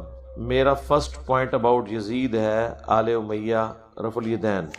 یہ سوال تو کوئی نہیں ہے، تو کومنٹس ہی ہیں. اے دیکھ لو، اے سوال آ گیا جی اینڈ تے. قرارداد مقاصد پاکستان کے دستور کا حصہ ہے جس کی روح سے پاکستان میں خلاف شرع قوانین نہیں بنائے جائیں گے. جی پتہ ہے. آگے اسلامی نظریاتی کونسل کا بھی یہ مقصد ہے. آگے عالیہ دور موثق خلاف و سنت قوانین اسمبلی نے منظور کیے ہیں. اچھا جی، کچھ کا ذکر کیا انہوں نے. اب کچھ تو مشہور ہیں کہ منظور ہوئے ہیں، کچھ ضروری نہیں منظور بھی ہوئے ہیں. دین واٹ؟ آگے چلیں جی. بحیثیت مسلمان آپ کی کیا ذمہ داری ہے؟ بحیثیت مسلمان ہماری ذمہ داری یہ ہے کہ ہم رائے عامہ کو ہموار کریں گے. دیکھیں، میں ہر سوال کے جواب میں آپ سے کہوں گا، اسمبلی میں کوئی قانون پاس ہو رہا ہے، اس کا آپ سے کیا لینا دینا؟ جب تک کہ یہ قوم مسلمان نہیں ہوتی، مجھے غیر مسلم قوم سے کیا غرض کہ وہ اپنا جینڈر تبدیل کر رہی ہے نہیں کر رہی، جائے جہنم میں. کیونکہ جو نماز ہی نہیں پڑھتا وہ مسلمان ہی نہیں ہے. جو مسلمان ہی نہیں ہے اس کے اوپر غیر اسلامی قانون بے شک آپ نافذ کریں، آپ کا کیا لینا دینا؟ خالی قرارداد مقاصد سے یا پاکستان کا نام اسلامی جمہوریہ پاکستان رکھنے سے یہ مسلمان ہو گیا؟ قرآن تو کہہ رہا ہے وَأَقِيمُوا الصَّلَاةَ وَلَا تَكُونُوا مِنَ الْمُشْرِكِينَ. نماز کو قائم کرنا، مشرکوں میں سے نہ ہونا. صحیح مسلم کی حدیث بندے کے کفر اور ایمان، شرک اور اسلام کے درمیان فرق نماز ہے. جو بندہ مسلمان ہی نہیں ہے اس کے اوپر کون سا اسلامی قانون؟ یہ کیوں بیٹھ کے وی لاگز منا رہے ہوتے ہیں؟ اور یا مقبول جان صاحب، ڈاکٹر اسرار صاحب، فلانے صاحب کیوں نہیں گراؤنڈ ریئلٹیز بتا رہے؟ کن احمقوں کی جنت میں آپ لوگ رہ رہے ہیں؟ کہاں ہے مسلمان؟ مجھے بھی دکھائیں کون سے مسلمان جن کا نام مسلمانوں والا ہے، جو اسلام کے نام پہ ٹوکے اتار کر اٹھا کے اپنے ہاتھوں میں اور غلامی رسول میں بہت بھی قبول ہے تیری کریں، نماز ایک نہ پڑھیں. وہ مسلمان کہاں سے ہیں میرے بھائی؟ جب مسلمان ہوں گے پھر اسلامی نظام کی بات کر لیں گے. ابھی شادی ہوئی نہیں ہے اور آپ کہہ رہے ہیں کہ میں نے اپنا بچہ کس یونیورسٹی میں داخل کرانا ہے. کیوں نہیں آپ کو سمجھ آ رہی؟ اس خیالی پلاؤ سے باہر نکلیں. ریالٹی کچھ اور ہے. ریالٹی یہ ہے کہ مسلمان نہیں ہے، نماز ہی نہیں پڑھتے. تو جو نماز نہیں پڑھتا اس پہ اسلامی سزا نافذ کر کے آپ نے کیا لینا ہے؟ اسلامی سزا نافذ ہوتی ہے مسلمان کے اوپر. ٹھیک ہو گیا؟ لہذا یہ جذباتی جملے ہیں، یہ جتنی خلافت کی تحریکیں ہیں سب بچارے، میں نہیں کہتا یہ جو ہے وہ مخلص نہیں ہے، مخلص ہے لیکن خام خواہ دیوار میں ٹکنا پہ مار دے رہے ہیں. ان کو پتہ ہی نہیں ہے. یہ اس جگہ پہ تیل تلاش کر رہے ہیں جہاں پانی بھی نہیں زمین کے اندر. خدا کے لیے زور وہاں لگائیں جہاں فائدہ ہو. جہاد اور قتال کے بارے میں، غلامی کے بارے میں آپ کی کیا رائے ہے؟ جہاد اور قتال کے بارے میں میری پہلے رائے آ چکی ہے. انڈیا میں، چائنا میں ہو رہا ہے. پہلے تو پھر وہی بات ہے کہ جب مسلمانوں کا یہ صورتحال ہے کہ مسلمان ہی نہیں ہے، تو ہم تو خود مکی دور سے بھی پہلے ہیں. تو جب ہم مکی دور سے بھی پہلے ہیں تو ہمیں خلفائے راشدین کے جہاد اور قتال یا مسلمانوں کو ظلم کے پنجے سے نجات دلانا، تو سب یہ جذباتی جملے ہیں. تو اس کے لیے بہتر یہ ہے کہ آپ وی لاگ دیکھیں، خوش ہوں. جس طرح ہمارے وہ بعض ٹی وی اینکر اور صحافی بیٹھ کے اپنے وی لاگز کے اندر پاکستان کی پتہ نہیں کتنی ترقی کروا چکے ہیں، کیونکہ ان کی اپنی ایفیلیشن کسی ایک پولیٹیکل لیڈر کے ساتھ زیادہ ہے. تو وہ جھوٹ سب کو نظر آ رہا ہے کہ کون سی ترقی ترک گئے سی تو اڑے وی لاگز نال ترقی ہو جانی ہے. یعنی کسی کا وی لاگ سننے کے بعد آپ باہر نکلیں، جو آٹا آج سے 3 سال پہلے 40 روپے کلو تھا آج 80 روپے ہو گیا، تو وی لاگ سننے کے بعد وہ آپ کو 40 کا ملنا شروع ہو جائے گا. جن کے پیٹ بھرے ہوئے ہیں، جن کو چندے مل رہے ہیں، جن کے فنڈز لگے ہوئے ہیں، ان کو کیا پرواہ کہ گراؤنڈ ریئلٹی میں کتنی غربت ہے. اسی طریقے سے جن کے اپنے بچے پڑھ رہے ہیں باہر کے ملکوں میں اور آپ کے بچوں کو بھرتی کر کے جہاد اور قتال میں بھیج رہے ہیں، ان کو کیا غرض جہاد اور قتال کے بارے میں؟ میں کسی مولوی کا بچہ مردیا نہیں ویکھا. یہ سارے ہی کہندے نے ساڈا فلانے ملک پڑھ رہا ہے، جنی جہادی تنظیماں ویکھو ہاں یہ ماضی قریب میں ایک بہت بڑی جہادی تنظیم نام لیے بغیر 25,000 بندہ کشمیر میں انہوں نے مروایا ہے. اس کا اپنا کوئی بچہ مرا ہے؟ کوئی اپنا قریبی رشتہ دار بھی مرا ہو؟ نہیں. عیاشی کی زندگی یہاں ان کی گزر رہی ہے. تو یہ سب جذباتی باتیں میرے بھائی علمی ریالٹی سے بہت دور ہیں. میں چونکہ بینگ این انجینئر نا پریکٹیکل لائف کے ساتھ تعلق رکھتا ہوں کہ واقعی پریکٹیکلی یہ سولوشن ہوتا بھی ہے, ایسے ہو بھی جایا کرتا ہے. میں نے کئی بار آپ کو بتایا کہ بڑے بڑے مسئلے اٹھے ہیں, بڑے بڑے مبلغین اٹھے ہیں, انہوں نے بڑی بڑی دعوت پیش کی ہے, رزلٹ کوئی نہیں نکلا. ہماری دعوت سے کیوں رزلٹ نکل آیا ہے؟ جبکہ نہ کوئی چندہ, نہ کوئی مدرسہ, نہ کوئی علماء, الٹا سارے خلاف. کیوں رزلٹ نکلا؟ ہم نے بیماری کا علاج کر لیا, باقی سب کے سب صرف سمٹمز کا علاج کر رہے ہیں, لیپا پوتی. میں آپ کو اسی گورنمنٹ کی مثال دیتا ہوں. ہمارے یہ پرائم منسٹر صاحب کنٹینر پہ کہتے تھے جب اوپر اگر حکمران ایک صحیح آ جائے نیچے سب کچھ ٹھیک ہو جاتا ہے. کہتے تھے کہ نہیں؟ ہے نا ویڈیوز ریکارڈ. ہم اس وقت بھی کہتے تھے سرکار کچھ نہیں ہوگا, اے پوتڑیاں دے بگڑے نے, اوپر آنے سے کچھ نہیں ہوگا. آج وہ کہہ رہے ہیں یار میں تو مجھے ٹیم ہی اچھی نہیں ملی. تو سرکار وہ جو 2014 میں آپ کہتے تھے کہ میں اوپر ہوں گا تو میں اپنے نیچے کچھ بھی نہیں غلط ہونے دوں گا, جھوٹ مار دے رہے, کوڑ مار دے رہے. منو اتنی تو جرت کرنی چاہیے نا کہ ہاں ہم جھوٹ بولتے رہے, دھوکہ دیتے رہے, یا ہماری اتنی سمجھ نہیں تھی اس وقت ہمیں یہ غلط سمجھ آیا. یہ کہنا میں اس وقت بھی ٹھیک اب بھی ٹھیک, تو پھر تبدیلی کہاں سے آئے گی میرے بھائی؟ یہی حال ہمارے علماء کا بھی ہے, مذہبی طبقے کا بھی ہے. جذباتیت کے ساتھ سوچتے ہیں, انہیں نہیں پتا پریکٹیکلی کچھ اور ہے معاملات. یہاں کے پریکٹیکل مسئلہ اسلامی نظام نہیں ہے. یہاں کا پریکٹیکل مسئلہ مسلم ورلڈ کا صرف ایک ہے, وہ ہے فرقہ واریت. اور اس کی وجہ قرآن و سنت کی بجائے بابے مار دو, دنیا کی ہر بیماری ختم ہو جائے گی مسلمانوں کی. جی لوگ کہتے ہیں نہیں جناب ہم جو ہے وہ اوپر آ جائیں, یہ کر دیں. کیا مولویوں کو حکومت نہیں یہاں ملی؟ کیا کر لیا انہوں نے؟ آپ کو نہیں پتا؟ اپنے حلقہ اثر میں تو مدرسوں میں تو ان کی حکومت ہے نا. کون سا اسلام نافذ کیا ہوا ہے؟ ویڈیوز نہیں لیک ہو رہی وہاں سے آپ کے سامنے میرے بھائی. کیا ہوا کہ سارے علماء اکٹھے ہوئے ہیں اور وہ کہو کہ جی سب سے پہلے ہم اس اپنے مفتی کو سنسار کرتے ہیں؟ الٹا دفاع میں آگے سامنے. اور جو ہمارے جیسے بولنے والے تھے ان کو کہا جی اس کو تو موقع مل گیا علماء کے خلاف بولنے کا. جب یہ حالت ہو تو اس قوم نے اپنے آپ کو سدھارنا ہے. تو یہ سب جذباتی باتیں میرے بھائی, پریکٹیکل نہیں. اگر کوئی سمجھتا ہے یہ پریکٹیکل ہے تو آپ کریں نا, آپ اپنی مرضی ہم پہ نہ تھوپیں. آپ ہمیں ضرور مشورہ دیں, لیکن ہم یہ سارے مشورے گزار چکے ہیں. اس طرح کرنے سے کچھ بھی نہیں ہونا. جب تک آپ روٹ کاز انالیسز کر کے آج کے دور کے مسئلے جو ہیں ان کو ایڈریس نہیں کرتے, لوگوں کے ذہنوں میں اٹھنے والے سوالات کے جوابات نہیں دیتے, فرقہ واریت کے حوالے سے جو افریت کے باہر نکلا ہوا ہے اسے قابو نہیں کرتے, لوگوں کو بابوں سے توڑ کے کتابوں کے ساتھ نہیں جوڑتے. یہ ہو ہی نہیں سکتا کہ اپنا چھوڑو نہ کسی کا چھیڑو نہ اور اتحاد امت ہو جائے نہ. ہویا ہوتا تو کر لیندے نا تسی, ہویا یہ صرف ویڈیوز میں اتحاد امت ہوتا ہے, پریکٹیکلی ایسا نہیں ہوتا. مسجدیں اسی طریقے سے الگ رہیں گی, چندہ بکس علیحدہ رہیں گی.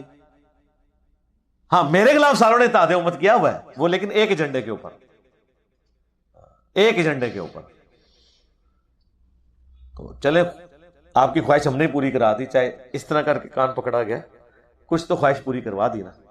تو جی آج تک میں پرچیاں مکاتی ہیں جی, اور کسی کی پرچی ہے کوئی لکھی ہوئی کسی نے نہیں؟ زبانی سوال کی تو اجازت ہی نہیں, بین لکھ کے کرے. جس نے کرنا ہے وہ پرچی لکھ کے ادھر بھیجے, زبانی کے کرنا ہے. زبانی میں کر رہے ہیں نا, روزانہ نہیں بیٹھا ہوں, ہر جمعے نو بہنا نا لائیو کوشچن کرو نا آ کے. ہوتے لکھ کے دو جی, پرچیاں لکھ کے دو, لکھاؤ پرچیاں نہ کرو. اگر ہر چیز ڈیسٹنی میں لکھی ہے تو گناہ پر عذاب کیوں ہوگا؟ اور سر یہ اس پہ ہزاروں ویڈیوز میری ریکارڈ ہے, وہ نواں سوال لے کے آؤ, یہ پرانے سوال ہو چکے ہیں. مسئلہ تقدیر کے اوپر میں نے 4 لیکچر دیے ہیں. قرآن کی 200 آیات اور بخاری مسلم کی ساری احادیث اس میں نے کور کی ہیں. مسئلہ تقدیر لکھیں, ڈیسٹنی لکھیں, انجینئر محمد علی مرزا لکھیں, ایک نہیں سر درجنوں ویڈیوز کھول کے سامنے آئے گی, ساری دیکھیں, ہر چیز آپ کو کلیئر ہوگی. یہ کوئی ایسا مسئلہ نہیں ہے جو کلیئر نہ کیا ہو میں نے. ان پرنسپل میں بتا دیتا ہوں, ہماری تقدیر میں کیا لکھا ہوا ہے یہ ہمارے علم میں نہیں, یہ ہے اللہ کے ساتھ خاص. جو چیز میرے علم میں ہی نہیں ہے اس کے بارے میں پیٹنا کیوں کروں. اب رہ گیا کہ میرے علم میں جنت لکھی ہے جہنم مجھے تو پتا نہیں ہے, تو اس کی وجہ سے میں نماز پڑھنا چھوڑ دوں؟ نہیں, اس لیے کہ مجھے اللہ نے حکم دیا ہے کہ میں اچھائی کے کام کروں, برائی سے رکوں. میں نے اللہ کے حکم کو فالو کرنا ہے. اس کا اینڈ رزلٹ کیا ہے؟ وہ قرآن کا وعدہ ہے کہ آخرت میں اچھا ہی رزلٹ نکلے گا. آپ اچھائی کی طرف چلیں, اپنے اس کو نہ دیکھیں. یہ پتہ کس چکر میں بعض ہوتے ہیں کہ شاید اگر جنت لکھی ہوئی تو کام پا کے رکھا میں نہیں, جے کام پایا ہوا جے تو میں تو دس دینا تھوڑی جنم لکھی ہوئی ہے, تو جے نیکی تے چل رہے ہو تو میں تو دس دینا انشاءاللہ جنت ہی لکھی ہوئی.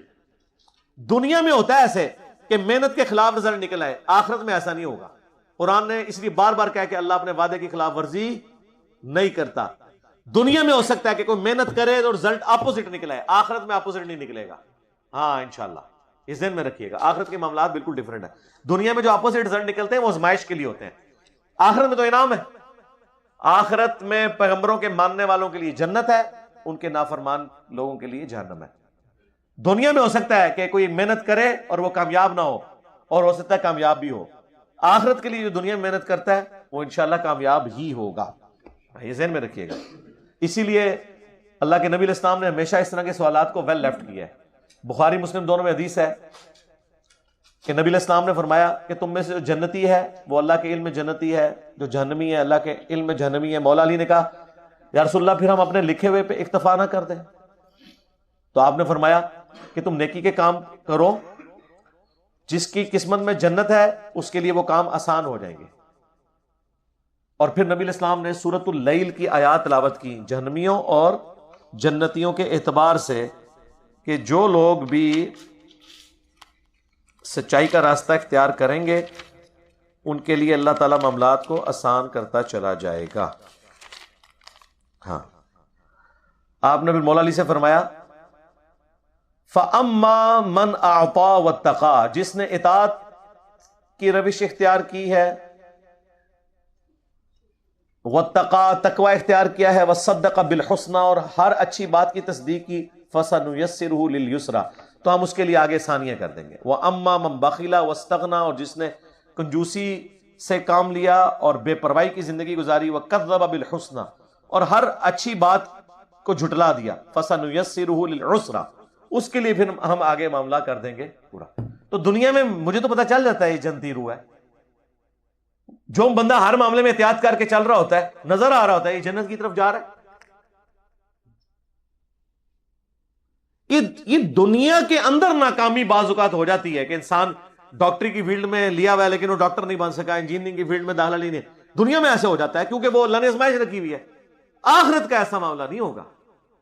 ہاں باقی وہ جو بخاری مسلم کی حدیثیں ہیں کہ جی بعض اوقات انسان نیکی کے کام کرتا ہے اور وہ ایک بالش رہ جاتا ہے جنت سے, اس پہ تقدیر غالب ہو جاتی ہے, وہ لوگ ہیں جو دکھلاوے کے لیے کرتے ہیں, وہ آپ کی نظر میں نیکوکار ہوتے ہیں.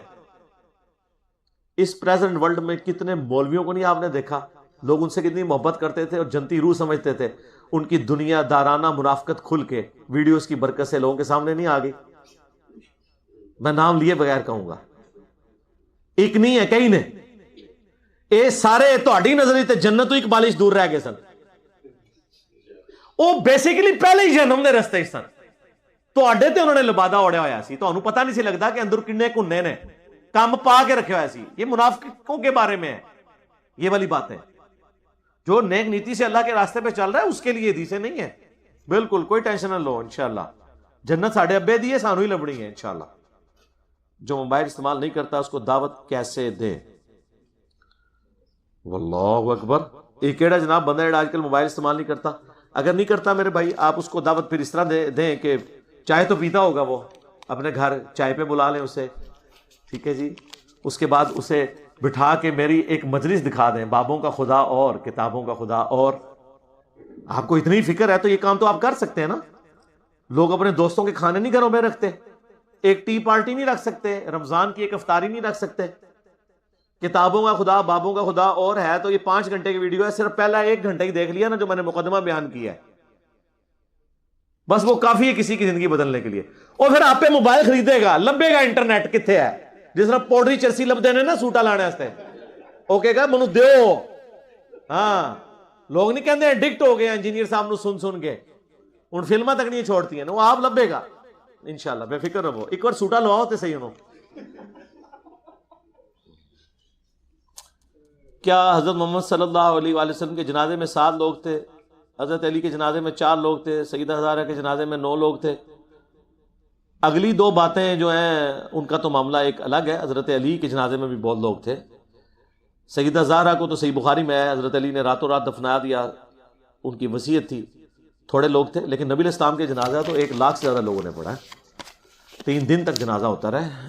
نبی الاسلام کے جنازے کے اوپر میری ویڈیو ریکارڈ ہے. ایک حدیث میں نے سنن الکبریٰ للنسائی سے بیان کی ہے, سنن ابن ماجہ سے, ساری روایتیں بیان کی.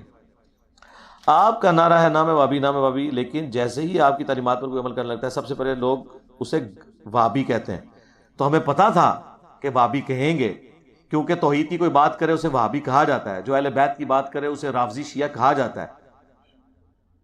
تو اسی لیے ہم نے آپ کو پہلے ہی نعرہ دے دیا تھا کہ جیسے آپ کو کہے تو آپ خود کہیں نا نام وابی. دنیا کا کوئی وابی تو نہیں کہے گا نام وابی, وہ تو کہے گا آج تو ہوگی وابی وابی. تو جب آپ خود منہ سے بول کے کہیں گے نام وابی نام وابی, تو لوگ آپ کو کیوں وابی کہیں گے؟ آپ وابیوں کی برائیاں ان کے سامنے بیان کریں نا, کہ وابیوں میں ناسبیت پائی جاتی ہے, وہ یزیدی ہیں. تو کون کہے گا آپ کو؟ کسی اہل حدیث کے سامنے آپ یزید کی برائی کریں, وہ آپ کو کبھی آپ کو وابی نہیں کہے گا, صرف رفع الیدین کے اوپر. اور اگر رفع الیدین کے اوپر کہتے کو تو ابا جی بھی وابی سن جے, عبد القادر جیلانی جنہوں نے 11ویں کھاندے ہو, تو خود ہی بیک فٹ تے ٹر جائے گا. سرکار ساڈے کول ہر سائز دا پانا موجود ہے, فٹ کرنا تو سیکھو. عزت بعد ذلت سلام میں احمد بریلوی نے لفظ بودھ استعمال کیا ہے. سرکار بودھ والی گل کی تھی تسی, میری اس پہ ویڈیو ریکارڈ ہے. بودھ شودھ کوئی نہیں ہے. شرح سلام رضا جو لکھی گئی ہے اس کے اندر یہ بعد میں انہوں نے بودھ کو ڈالا ہے. اس شعر کا اسلوب بتا رہا ہے, یہ بودھ والی بات نہیں ہے. وہ ساری کی ساری بات بعد سے شروع ہو رہی ہے. اس کا جو پہلا مصرع ہے وہ کیا ہے؟ کثرت بعد قلت پہ اکثر درود. یعنی آپ کو بعد میں کثرت ہوئی, پہلے آپ بڑے تھوڑے تھے, اگے جا کے بعد بہت بن گیا. کہانیاں کرانی بند کر دو, ٹھیک ہے نا, تو انج نہیں ہے. اور دوسرا جنہوں نے شرح سلام رضا لکھی ہے انہوں نے تو باقاعدہ ذلت لفظ کی تعویل بیان کی ہے. اس سے مراد کمزور ہونا ہے. جو پرائم منسٹر نے استعمال کی تھی تو اس کو تو گستاخ کہہ دیا تھا, تو میں نے اسی وقت یہ ہائی لائٹ کیا تھا نا. تو اس میں میں نے یہ بودھ والا بھی جواب دیا کہ بودھ شودھ کوئی نہیں ہے, ہاں بعد ہی ہے. اور دوسرا ان تو چھڑ دو, یہ تو بعد بود ہے, انہوں بعد ہی دیکھاں گے. پہلے دسو جو ملفوظات اعلیٰ حضرت میں لکھا ہوا ہے کہ نبی کی بیویاں پیش کی جاتی ہیں قبروں میں, وہ شباشی کرتے ہیں. اب یہ انہوں نے عقیدہ عبد الباقی زرقانی سے نقل کیا, کہتے ہیں نقل کیا ہے, نقل کر کے نہیں کیا انہیں کوڑ ماری ہے. انہوں کو سوال ہوا ہے کہ دسو کہ انبیاء بھی زندہ اور بابے بھی زندہ, تو فرق کیا ہے؟ انہوں نے کہا میں فرق دسنا, میرے ابا جی دس گئے ہیں عبد الباقی زرقانی, کہ عام ولی جڑا ہے انہوں زنانی نہیں ملتی قبر وچ, انبیاء کی بیویاں پیش کی جاتی ہیں, وہ شباشی کرتے ہیں. دسو ہن انہیں جی وہ ملفوظات تو اعلیٰ حضرت نے لکھے نہیں تھے. اچھا جی, تو پھر انجینئر صاحب نے آ کے تمہیں یہ گل دسنی سی. اعلیٰ حضرت نے جو کچھ لکھا ہے نا وہ بھی قرآن و حدیث نہیں ہے. تسی قرآن حدیث نو پڑھو, اعلیٰ حضرت نو چھڈو. ہاں, نماز میں صورتیں قرآن کے سیکوینس میں پڑھنا چاہیے. اس کے اوپر میری ویڈیو ریکارڈ ہے سیدہ صاحب والی. بہتر تو ہے سیکوینس میں پڑھیں, لیکن نبی علیہ السلام نے سیکوینس کے بغیر بھی پڑھی ہے. سب سے پہلی بات, قرآن کیا خود سیکوینس میں ہے؟ قرآن کی پہلی سورت وہی ہے جو شروع میں, وہ تو 30ویں پارے میں سورۃ العلق. تو لہٰذا یہ ضدی غلط ہے. صحیح مسلم میں نبی علیہ السلام نے نماز پڑھائی, پہلی رکعت میں سورہ النساء پڑھی اور دوسری میں سورہ آل عمران پڑھی, ترتیب ختم. صحیح مسلم میں ایک اور حدیث ہے, نبی علیہ السلام نے طواف کعبہ کے 2 نفل پڑھے اور وہ صحابی کہتا ہے آپ نے 2 رکعتوں میں سورہ اخلاص اور سورہ الکافرون پڑھی. ترتیب یہ بیان کی ہے اس نے, پہلے اخلاص بعد میں کافرون. قرآن کی ترتیب میں تو ڈیفرنٹ ہے. ایون حنفی بھی مانتے ہیں کہ اگر کوئی شخص نماز میں قرآن کی ترتیب الٹ دے تو سجدہ صاحب واجب نہیں ہوگا, لیکن وہ کہتے ہیں یہ کرنا نہیں چاہیے. یہ وہ کہہ رہے ہیں کرنا نہیں چاہیے, لیکن یہ بھی مان رہے ہیں کہ کوئی کرے تو اس پہ سجدہ صاحب واجب نہیں ہوتا. لہٰذا یہ کوئی اتنا بڑا مسئلہ نہیں ہے. سفر میں وطر پڑھنا سنت ہے، واجب تو پھر بھی نہیں رہے گا. وطر نبی علیہ السلام نے سفر میں پڑھا. بخاری مسلم میں حدیث ہے، عبداللہ بن عمر کہتے ہیں کہ نبی علیہ السلام فرض نماز کے لیے سواری سے نیچے اترتے تھے سفر میں، اور وطر اور تہجد کی نماز سواری کے اوپر ادا کر لیتے تھے، اور اس چیز کی بھی پرواہ نہیں کرتے تھے کہ سواری قبلہ رخ ہے یا نہیں ہے. یعنی نفلی نماز کے لیے سواری پر قبلہ رخ ہونا بھی ضروری نہیں ہے، جس طرف بھی سواری جا رہی ہے آپ نماز پڑھتے رہیں، اور اس کے لیے زمین پہ اتر کے قیام کرنا بھی ضروری نہیں. اور بخاری مسلم میں یہاں تک ہے کہ نبی علیہ السلام رکوع اور سجدے اشاروں سے کرتے تھے. اب پھٹا نہیں سامنے رکھنا ہوتا، بس رکوع آپ نے کیا اتنا، سجدہ کیا اتنا، بس ماتھا نہیں لگانا ہوتا. گھروں میں تصویر لٹکانا منع ہے جی، آج بھی منع ہے. تصویر لٹکانے کا تک کو نہیں بنتا. البم میں لگائے نا تصویر، لٹکانے سے پھر وہ عزت والا ایک معاملہ شروع ہو جاتا ہے. اور گھروں میں عموماً جو بڑے لوگوں کی تصویریں لگائی جاتی ہیں وہ عزت کے لیے لگی ہوتی ہیں. ہاں میاں بیوی نے اپنے کمرے میں اگر اپنی کوئی ایک شادی کی تصویر لگا لی ٹھیک ہے، وہ عزت کے لیے نہیں ہے، لیکن جب آپ مر جائیں گے آپ کی اولاد تو آپ کو اس طرح عزت کی نگاہ سے ہی دیکھ رہی ہوگی. اس لیے تصویر لٹکانے والا معاملہ کوئی نہیں ہونا چاہیے. تصویر رکھنی ہے البم میں رکھیں، پرنٹ نکال کے رکھیں اپنی یاداشت کے طور کے اوپر. یہ الٹیمیٹلی یہی تصویریں منع ہیں جن کی بعد میں رسپیکٹ شروع ہو جاتی ہے. اس کے اوپر میری ڈیٹیل ویڈیوز ریکارڈڈ ہے. کیا گناہ کی سزا پتہ ہونے کے باوجود توبہ قبول ہو جاتی ہے اور گناہ دہرانے سے توبہ ہو جاتی ہے؟ توبہ تو موت کے غرغے سے پہلے پہلے قبول ہے، جامعہ ترمذی میں حدیث ہے. لیکن توبہ کی امید پہ گناہ کرنا بھی ایک جرم ہے، اس جرم سے بھی توبہ کی جائے. قرآن میں توبۃ نصوحا کرو، ایسی توبہ جو آگے کو نصیحت ہو جائے. اگر بریلوی مولوی کے پیچھے رفع دین کے ساتھ نماز پڑھیں تو نماز ہو جائے گی؟ کیوں نہیں ہوگی میرے بھائی؟ ایک ایڑی نماز ہے پیچھے پڑھنے نال بھی نہیں ہوتی. ٹھیک ہے نا جی، تسی تو نہیں پڑھا رہے نا، مسئلہ تو ان کو ہے نا، آپ کو تو نہیں ہے. اچھا بعضوں نے یہ بھی کہا کہ جو ننگے سارے ہمارے پیچھے نہ پڑھے. ایک ایڑی سختی ہے بھائی. یہ بڑے ہوشیار ہوتے ہیں بیسیکلی نا، یہ آپ کو مسجد سے بھگانا چاہتے ہیں کیونکہ انہیں پتا ہے کہ آج ایک کیا کل دو ہون گے، پرسوں تین ہون گے. کیوں ایسا؟ تھوڑی مسیدی چ بھی ایک سی نا، انہوں نے میں کہا پکے رہو. ہوں ادو اد تک گل پہنچ گئی ہے. تے جے نٹ کے ہوندے تے کی ہونا سی؟ اے گل اور ودے گی جے. میں تمہیں پریڈکشن کیتی جے، میری ویڈیوز ریکارڈڈ رہن گی انشاءاللہ. ایک وقت آئے گا صرف امام بغیر رفع دین دے ہوئے گا. ہاں، اور اگر اس کی غیرت ہوئی تو وہ بھی شروع کر دے گا، نہیں تو استعفا پڑھا کے خود ہی شرمندہ ہو کے چلا جائے گا. اے ڈرائیور نے جو میں کہنا روڈ لائنر کا ڈرائیور ہے تو انہوں اس میں کوئی غرض نہیں، اڑا فرقہ کیڑا ہے، وہ سوٹا لگا رہا ہے نہیں لگا رہا، آپ کا غرض ہے گاڑی میں بیٹھے سوار ہو جماعت نال اسلام پھیر کے واپس آ جاؤ. اور بچوں کی تربیت یہی کریں، کنفرنٹریشن نہیں کرنی. انقلاب اسی طریقے سے آئے گا، اسی طریقے سے رائے عامہ ہموار ہوگی. اور یہ پریکٹیکلی ہوتا ہے ایسے. کوئی مسئلہ نہیں، جتنے مسئلہ ہے منو دسو میں اپلیکیشن دینا لیاؤ. آج کل دے زمانے چ کوئی مسئلہ نہیں ہے. اچھی آمین اور وابیاں لی نہ کہو، وہ تو ویسے خلاف سنت ہے. آمین اتنی اونچی ہوگی جو نارمل ہے. آمین آمین، یہ تو آمین نہیں ہے نا، یہ تو نبی علیہ السلام اس طرح کرتے تھے، یہ تو ناپسندیدہ ہے. مسجد گونجتی تھی، اور مسجد اس لیے گونجتی ہے کہ 10,000 بندہ اگر کہے نا آمین تو مسجد تو گونج جائے گی. مسجد کی چھت نہیں اڑانی نا، یہ تو نہیں کرنا نا. آپ نارمل آمین کے کوئی برا نہیں آپ کو کہتا. اور جہاں کوئی کہتا ہے تو قریبی تھانے میں اپلیکیشن دیں کہ مجھے مسجد میں نماز نہیں پڑھنے دے رہا. پاکستان کے قانون میں آپ کسی کو مسجد میں نماز پڑھنے سے نہیں روک سکتے.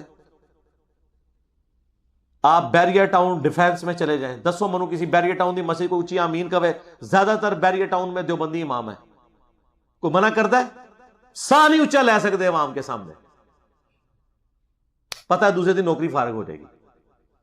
سارا ان کا عشق بابا، سارا فرقہ پرستی والا ان کی جو محبت ہی ختم ہو جاتی ہے وہاں پہ، جدو انہوں نے دھوم تے پیر پیندا ہے. تو یہ آپ لوگ ہیں بزدل، تھوڑی سی ہمت دکھائیں، ایک اپلیکیشن لکھ کے دیکھیں، جا کے تھانے میں دیں کہ مجھے یہ مولانا صاحب مسجد میں نماز پڑھنے سے روک رہے ہیں. یہ میرا رائٹ ہے کہ میں ہاتھ چھوڑ کے نماز پڑھوں، ہاتھ باندھ کے نماز پڑھوں. ٹھیک ہے، تم مجھے کون ہوتے ہو یہ کہنے والے کہ تم فلاں جا کے جگہ پہ نماز پڑھو؟ ٹھیک ہے، آج تک میں نے تو کوئی دیوبندی نہیں دیکھا جس نے اپنی دکان کے باہر لکھا ہو کہ یہاں پہ جو ہے وہ سودا صرف دیوبندیوں کو ملے گا. ہاں، یا کسی بریلوی نے لکھ کے لگایا ہوئے کہ کوئی بریلوی نو سودا سی نہیں دیاں گے، صرف بریلوی نو دیاں گے، دیوبندی اہل حدیث نو نہیں دیاں گے. کاروبار کوئی بھی انہوں نے فرقے نہیں ہوتا، اس کا مطلب جہاں مالی مفاد ہوتا ہے وہاں فرقے ختم. تے تانوں جڑا مولوی تنگ کرے نا اچھی آمین کہنے تو تھوڑی بہت مٹھی گرم کر دیا کرو جمعے لے داڑے، قسم سے بولے گا بھی نہیں. یہ آزمائی بھی بات ہے. کدے کو گفٹ دیتا، سوٹ دیتا، واپس بھی نہیں کرنے لگا، پاویں انہوں پتا ہے کہ رفع دین بھی کرتا ہے، سوٹ واپس نہیں کرے گا. پیسے رکھو. جو چیز بخاری اور مسلم دی احادیث ثابت نہیں کر سکی تھی نا، وہ آپ کا مٹھی گرم کرنا ثابت کر دے. اور یہ کوئی حرام نہیں ہے، نہ یہ رشوت ہے. اسے کہا جاتا ہے تالیف قلب. نبی علیہ السلام بھی نیو مسلمز کو تالیف قلب کے لیے مال زیادہ دیا کرتے تھے تاکہ ان کا دل ایمان پہ ٹھکے. جو بخاری مسلم میں ابو سفیان کو 100 اونٹ دے دیے، جب انصار نے اعتراض کیا تو آپ نے فرمایا تم اس پہ خوش نہیں کہ دنیا کا مال لے جائیں، تم اللہ کے نبی کو لے جاؤ. اسے کہا جاتا ہے مؤلفۃ القلوب، جن کے دلوں کو دین پہ مضبوط کرنے کے لیے کچھ دیا جاتا تھا. تو یہ نبی علیہ السلام کی سنت ہے تالیف قلب کے لیے. تو ان کو بھی آپ دیں، مولویوں کو تالیف قلب کے لیے، انشاءاللہ تعالی چینج آئے گی. ایک ویڈیو میں آپ نے کہا تھا کہ نبی علیہ السلام قیامت تک زندہ رہ سکتے تھے، تو یہ کیسے ممکن ہے؟ اس بات کی وضاحت کریں. پہلی بات ہے قیامت تک زندہ رہ سکتے تھے، مراد یہ نہیں ہے کہ نبی علیہ السلام کو موت نہیں آنی تھی. مراد یہ ہے کہ اگر آپ اس اختیار کو استعمال کر لیتے تو آپ آخری انسان کے زندہ رہنے تک زندہ رہتے، پھر موت تو آپ کو آنی تھی. موت تو کل نفس ذائقۃ الموت ہے. باقی یہ حدیث بخاری اور مسلم میں ہے کہ کوئی بھی نبی ایسا نہیں ہے جسے مرنے سے پہلے یہ اختیار نہ دیا جائے کہ چاہے تو وہ زندہ رہے اور چاہے آخرت کو اڈاپٹ کرے. یہ نبی علیہ السلام نے فرمایا، یہ میں نے نہیں کہا. اور آپ علیہ السلام کو تو بدرجہ اولا یہ اختیار دیا گیا کیونکہ آپ کے بعد تو کسی اور پیغمبر نے آنا نہیں تھا. تو نبی علیہ السلام نے اس اختیار کو استعمال نہیں کیا اور آپ نے کہا اے اللہ مجھے رفیق اعلیٰ کے ساتھ ملا دے. ٹھیک ہے. تو حضرت عائشہ کہتی ہیں جب حضور یہ کر رہے تھے نا اپنے اس مرض میں، تو مجھے پتہ چل گیا کہ اب آپ کو اختیار دیا گیا اور آپ نے آخرت کو چوز کر لیا، ہمیں چوز نہیں کیا. تو یہ حدیث ہے بخاری مسلم کی. میری ڈیٹیل ویڈیوز اس کے اوپر ہیں. ایک میری ویڈیو ہے وفات النبی کے اوپر، آلموسٹ 1.5-2 گھنٹے کی، مسئلہ نمبر 163 ہے. یا وفات النبی لکھیں تو وہ ویڈیو کھل جائے گی انشاءاللہ. علی بھائی اگر نماز جمعہ کے 2 فرض غلطی سے چھوٹ جائیں تو میں، آگے کیا لکھا ہوا ہے، قضا نماز پڑھ سکتا ہوں؟ نہیں جی، زور پڑھنی ہوگی آپ کو. جمعہ جماعت کے ساتھ ہوتا ہے. جمعہ جب ختم ہو گیا تو اب آپ زور کے 4 فرض پڑھیں گے اور مسافر ہیں تو 2 فرض پڑھیں گے. جمعے کا ایکویلنٹ جمعہ نہیں ہوتا، یہ جماعت کے ساتھ نماز تعلق رکھتی ہے. اسی طریقے سے عید کی جماعت چھوٹ گئی ہے تو اس کی کوئی قضا نہیں. اگرچہ امام بخاری کا اپنا ذاتی موقف ہے کہ 2 رکعت اکیلے میں پڑھ لیے جائیں، لیکن یہ تفرد ہے ان کا، یہ اجتماعی نماز ہے. چونکہ یہ کسی کا ایکویلنٹ نہیں ہوتی عید کی نماز. عید کے دن نمازیں 6 ہو جاتی ہیں، لیکن جمعہ کے دن نمازیں 5 ہی رہتی ہیں. زور کی جگہ جمعہ آ جاتا ہے. لہذا جمعہ والا مسئلہ عید سے سینسٹیو ہے. جمعہ فرض عین ہے، عید سنت ہے. تو اب جمعہ چھوٹ گیا تو آپ نے 5 کی گنتی پوری کرنے کے لیے زور کی نماز پڑھنی. حجاج ابن یوسف کی زندگی کے بارے میں تھوڑا سا بتا دیں. یوٹیوب کے اوپر لاکھوں لوگوں نے میرا کلپ دیکھا ہے، وہ حجاج ابن یوسف کے اوپر آپ دیکھ لیں. ایک ظالم اور فاسق شخص تھا، بنو امیہ کا ایک گورنر تھا. عبد الملک بن مروان کے دور میں، پہلے مروان کے دور میں تھا، عبد الملک بن مروان کے دور میں اس کو اور حکومت مل گئی اور اس نے جو اہل بیت کے ساتھ ظلم کیے وہ سب کچھ میں نے ویڈیو میں ریکارڈ کرایا. حجاج ابن یوسف لکھیں تو سب سے ٹاپ پہ ہماری ویڈیو کھلے گی انشاءاللہ. عبداللہ بن عمر بن عاص کعبے کے سائے میں بیٹھے تھے. اس حدیث کے بارے میں ناسبی کہتے ہیں کہ ان کے سامنے پروپیگنڈا بیان کیا جس طرح کہ آج کل نواز شریف اور زرداری کے بارے میں کرتے ہیں. اس پر کسی نے خود کو نہیں کہا کہ میں بہت مشہور ہوں. میرے بھائی اس طرح نہ کریں خدا کے لیے. زرداری اور نواز شریف کا ایک صحابی سے کیا لینا دینا میرے بھائی. اس زمانے میں حضرت معاویہ صرف ایک کلمہ کو مسلمان نہیں تھے، صحابی بھی تھے، اور جس سے سوال پوچھا جا رہا تھا وہ بھی صحابی تھا. اور یہ جو آپ لوگ وکالت کر رہے ہیں کہ انہوں نے اس کو پروپیگنڈا کہا، تو وہ کہتے ہیں نا پروپیگنڈا. انہوں نے کہا کہ نیکی کے کاموں میں ان کا مامیو تسی 1400 سال بعد دفاع کر رہے ہو کہ حضرت معاویہ نے سب کچھ نہیں کیتا. تو عبداللہ بن عمر بن عاص تو رہی پارٹی میں تھے معاویہ والی، عمر بن عاص ان کے باپ تھے، وہ بھی دفاع کر دینا، جھوٹیا تو صحابی تے الزام لا رہے ہیں۔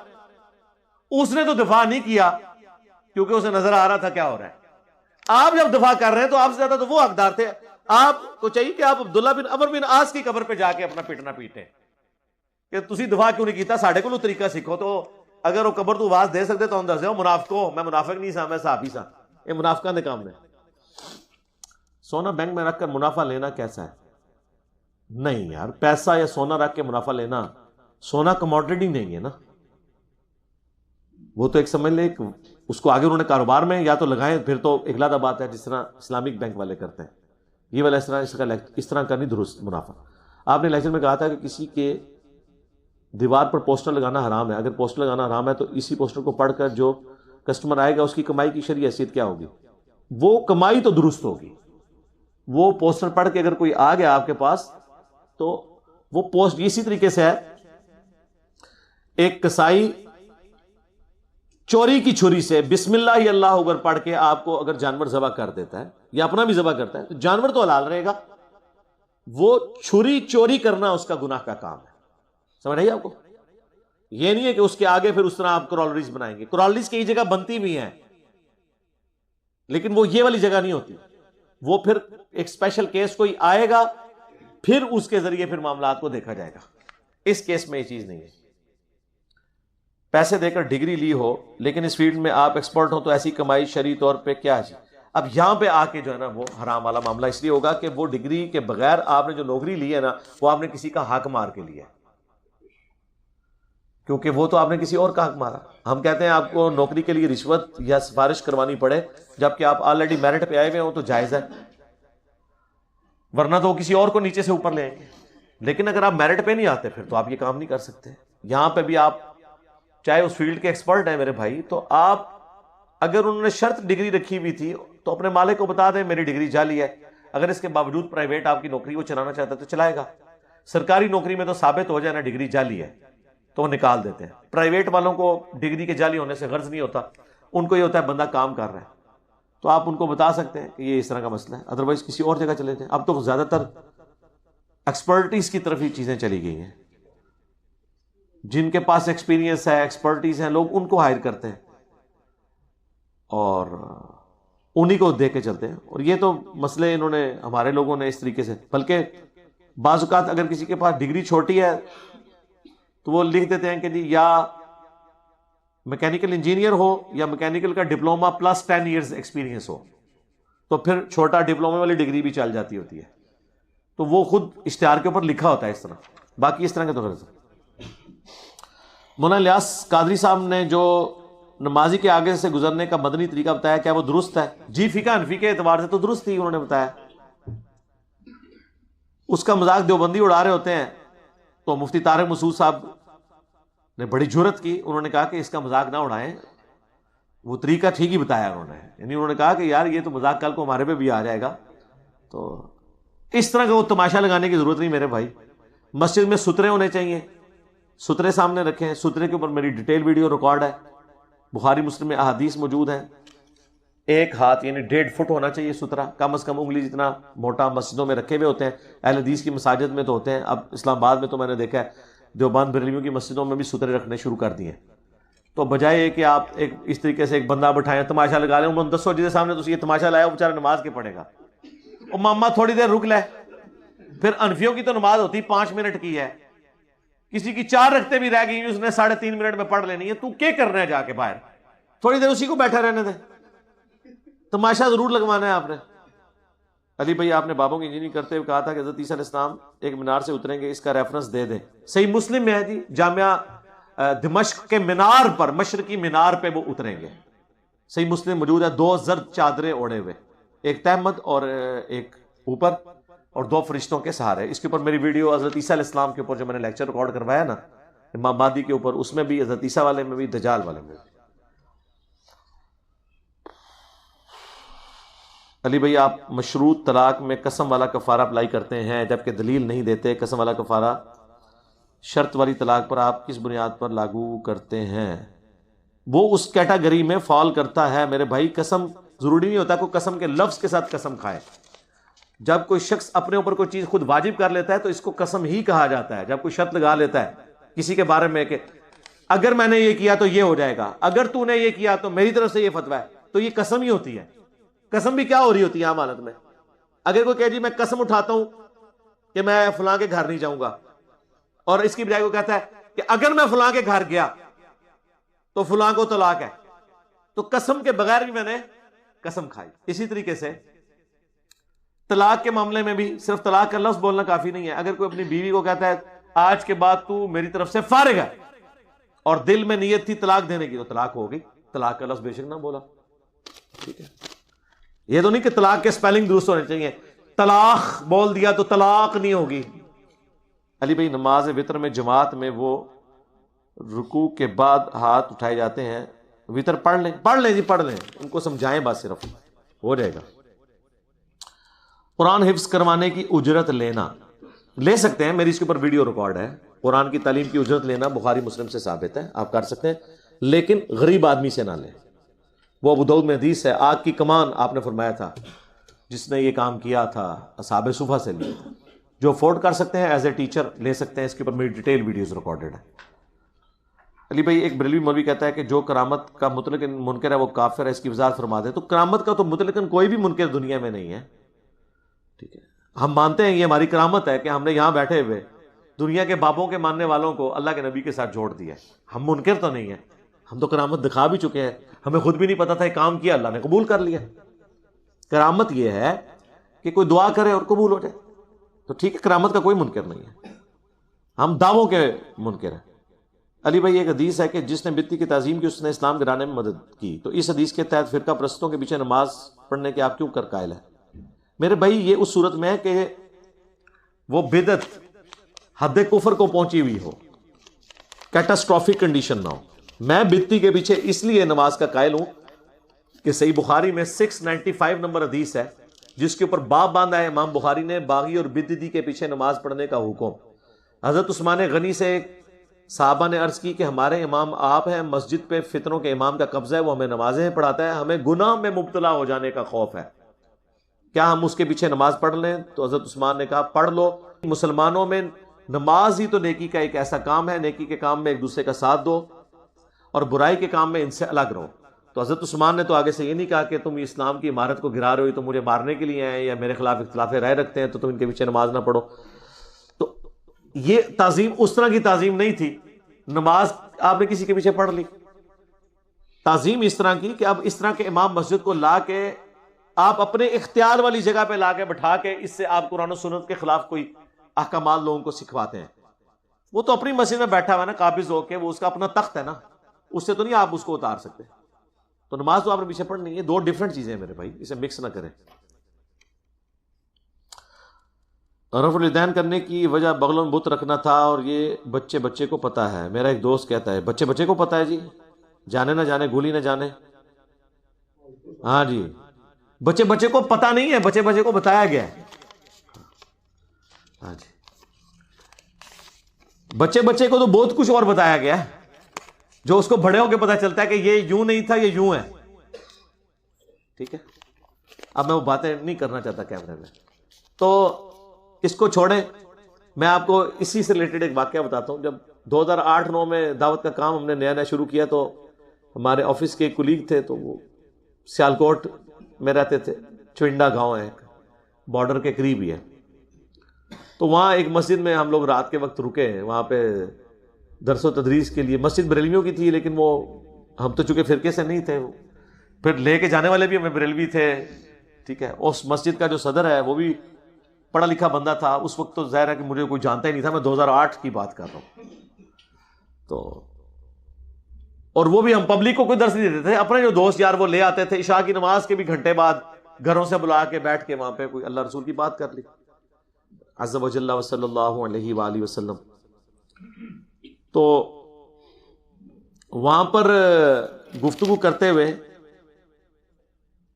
رفع الیدین کی بات سے مجھے یاد آیا.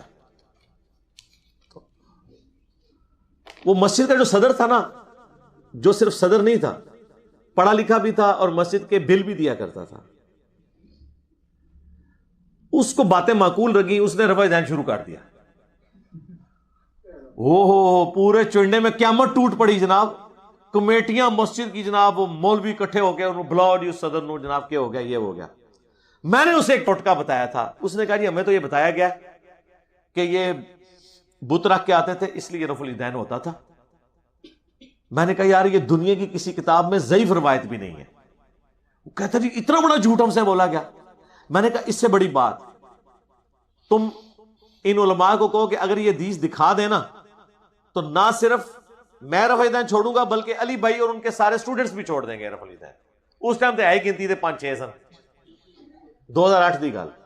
کاش اس ٹائم تانوں حدیث لب گئی ہوندی تے میرے کو تہاڈی جان چھٹ گئی ہوندی. اچھا وہ تو بڑا کانفیڈنٹ ہو گیا. 5-6 دن بعد میٹنگ کال ہوئی, وہ جناب بیٹھا, اس نے کہا بھائی بات یہ ہے کہ مسجد سنبھالو نا اپنی. مونی مسجد چاہیے تھی. مجھے پتا چلا ہے, میں نے خود بخاری مسلم دیکھ لیا, نماز کا یہ طریقہ ہے. تم کہتے ہو بت رکھ کے آتے تھے, ختم ہو گیا, مجھے بتوں والی حدیث دکھا دو, میں رفع الیدین چھوڑ دوں گا, انجینئر صاحب سے بھی چھڑوا دوں گا. وہ مولوی نے کہا گل ہی کوئی نہیں, ساڈے وڈے مولوی صاحب بیٹھے نا جامعہ نظامیہ, جہاں سے مفتی اکمل صاحب بھی پڑھے ہیں, جہاں وہ خادم رضوی صاحب بھی ٹیچر تھے لاہور میں, داتا دربار کے پاس. یہ عبد القیوم ہزاروی صاحب فوت ہو چکے ہیں, ان کے ساتھ شیخ الحدیث ہوتے تھے صدیق ہزاروی صاحب, کافی انہوں نے عربی کتابوں کے ترجمے بھی کیے ہیں, احادیث کی کتابوں کے بھی, بریلویوں کے. وہ اس وقت زندہ تھے. ان کا جی وہ ہمارے سب سے بڑے عالم ہیں, ان کو فون ملایا جی, فون ملایا, انہوں نے کہا اسپیکر آن کرو سناؤ. انہوں نے کہا جی جناب ایسا ایک بندے نے رفع الیدین شروع کر دیا ہے, وہ ہمیں وہ آپ اس حدیث کا حوالہ دے رہے ہیں, وہ جو بت رکھ کے آتے ہیں. ہائے ہائے ہائے ہائے صدقے جاواں. ہاں ان کو کیا پتا تھا کہ یہ تو وہ بیان ہے کہ جناب والا یہ ہے وہ ذرائع. وہ جو کہہ رہا تھا اس کو کیا پتا تھا کہ ذرائع لوگ پوچھ لیں گے پھر بعد میں. تو یہ تھے وہ ذرائع دیوبند اور بریلویوں کے کہ بت رکھ کے آتے تھے اور نکلے جعلی. اس نے کہا اوے یار کتنے تسی کمٹمنٹ کر لی ہے, کتنے بڑی لکھی روایت, یہ تے سی ایک عوامی چٹکلا چھوڑا ہوا ہے, اور لگ گیا تے تیر, نہ لگا تے تکا, یہ کدھر بھی نہیں لکھیا. یہ میں 2008 کی بات کر رہا ہوں. تو اب وہ کیا کرنا تھا, انہوں نے کہا پھر جناب دیکھ لو, اللہ کا شکر ہے وہ آج تک رفع الیدین سے نماز پڑھتے ہیں, سنت کے مطابق نماز پڑھ رہے ہیں. تو یہ جس نے پرچی بھیجی ہے, میں آپ سے ریکویسٹ کروں گا کوئی ایسی حدیث ہے تو منو بھی دسو. پہلے تو 6 بندے رفع الیدین چھوڑنا سی, ہوں لکھاں بندے رفع الیدین چھوڑنا سی. بتاں والی حدیث لے کے تے آؤ نا, کتنے لکھی ہے, کدھر بھی نہیں لکھی ہوئی, سٹنٹ ہے جو چھوڑا ہوا ہے. تو اس کا طریقہ یہی ہے. آپ کہہ رہے ہیں نا کیسے بچے کو ہٹائی ہوئی ہے, آپ اسی بچے کو نا ان بڑوں کے پاس بھیجیں, ان کو کہ جی دسو کتنے لکھی ہے. ہر مسجد میں 1-2 نمازی ان سے پوچھے, ہر جمعے کے خطبے میں لوگ کھڑے ہو کے پوچھیں. بلکہ آپ میں جو کوئی فائنینشلی سٹرونگ ہے, گاؤں کا چودھری ہے, تھوڑا اثر و سوکھ والا ہے, تو جمعے کے خطبے میں کھڑے ہو کہ حضرت صاحب وہ آپ نے واقعہ سنایا تھا, اچھا شروع اینج کرنا جے ڈائریکٹ اعتراض کیتا انہوں نے بٹھا دینا تانوں. حضرت صاحب وہ آپ نے واقعہ سنایا تھا حضرت عمر فاروق رضی اللہ تعالیٰ عنہ کا, کہ بڑے مجمع میں ایک بندے نے کھڑے ہو کے ان سے پوچھا تھا, ٹھیک ہے تو یہ کیا واقعہ صحیح ہے؟ وہ کہا بہ جا صحیح ہے. ان کو جی میں ان واقعے تے عمل کرنا لگا. دوئی بار پھر کلو کہ تسی یہ دسو کہ اے بت رکھ کے آندے رفع الیدین ہوندا سی, یہ کتے لکھیا ہے؟ ہاں کوئی طریقہ ہوتا ہے نا سٹ مارنے کا, پہلے منواؤ ٹھیک ہے, اس تو بعد سٹ مارو. پھر دیکھو جناب انہوں نے نسنے دی راہ بھی نہیں لبن لگی. طریقہ یہی ہوتا ہے, اور یہ بڑا افیکٹو طریقہ ہے. زلزلہ کتاب لکھی ہے نا بریلویوں نے دیوبندیوں کے خلاف. دیوبندیوں نے کہا بریلوی مشرک ہیں, ان کے یہ بابوں سے مانگتے, قبروں سے مانگتے, مشکل کشا مانتے بابوں کو. یہ سارے کام دیوبندیوں کے بزرگ بھی کرتے رہے. انہوں نے بھی اپنے مرے ہوئے بابوں کے حق میں ایسے ایسے قصیدے لکھے ہیں, ان سے مدد مانگی ہوئی ہے. اب وہ دیوبند مدرسے کو اگر ڈائریکٹ لکھتے نا تو انہوں نے تو فتویٰ نہیں دینا تھا, ان کے اپنے بابوں کا تھا. انہوں نے پتا کیا شاعری کی کہ دیوبندیوں کے بزرگوں نے اپنے بابوں کے حق میں جو جو شعر لکھے نا, اس میں انہوں نے صرف بابوں کے نام اور جگہوں کے نام چینج کر دیے. یعنی وہ انہوں نے لکھا کہ ہم مکے مدینے میں بھی گنگوہ کا راستہ تلاش کرتے تھے, وہ جہاں کے گنگوئی صاحب ہیں. وہ لائف سٹوری میں بھی آئے تھے, گنگو شریف سے بات کر رہا ہوں, 2 آئے تھے نا بھائی,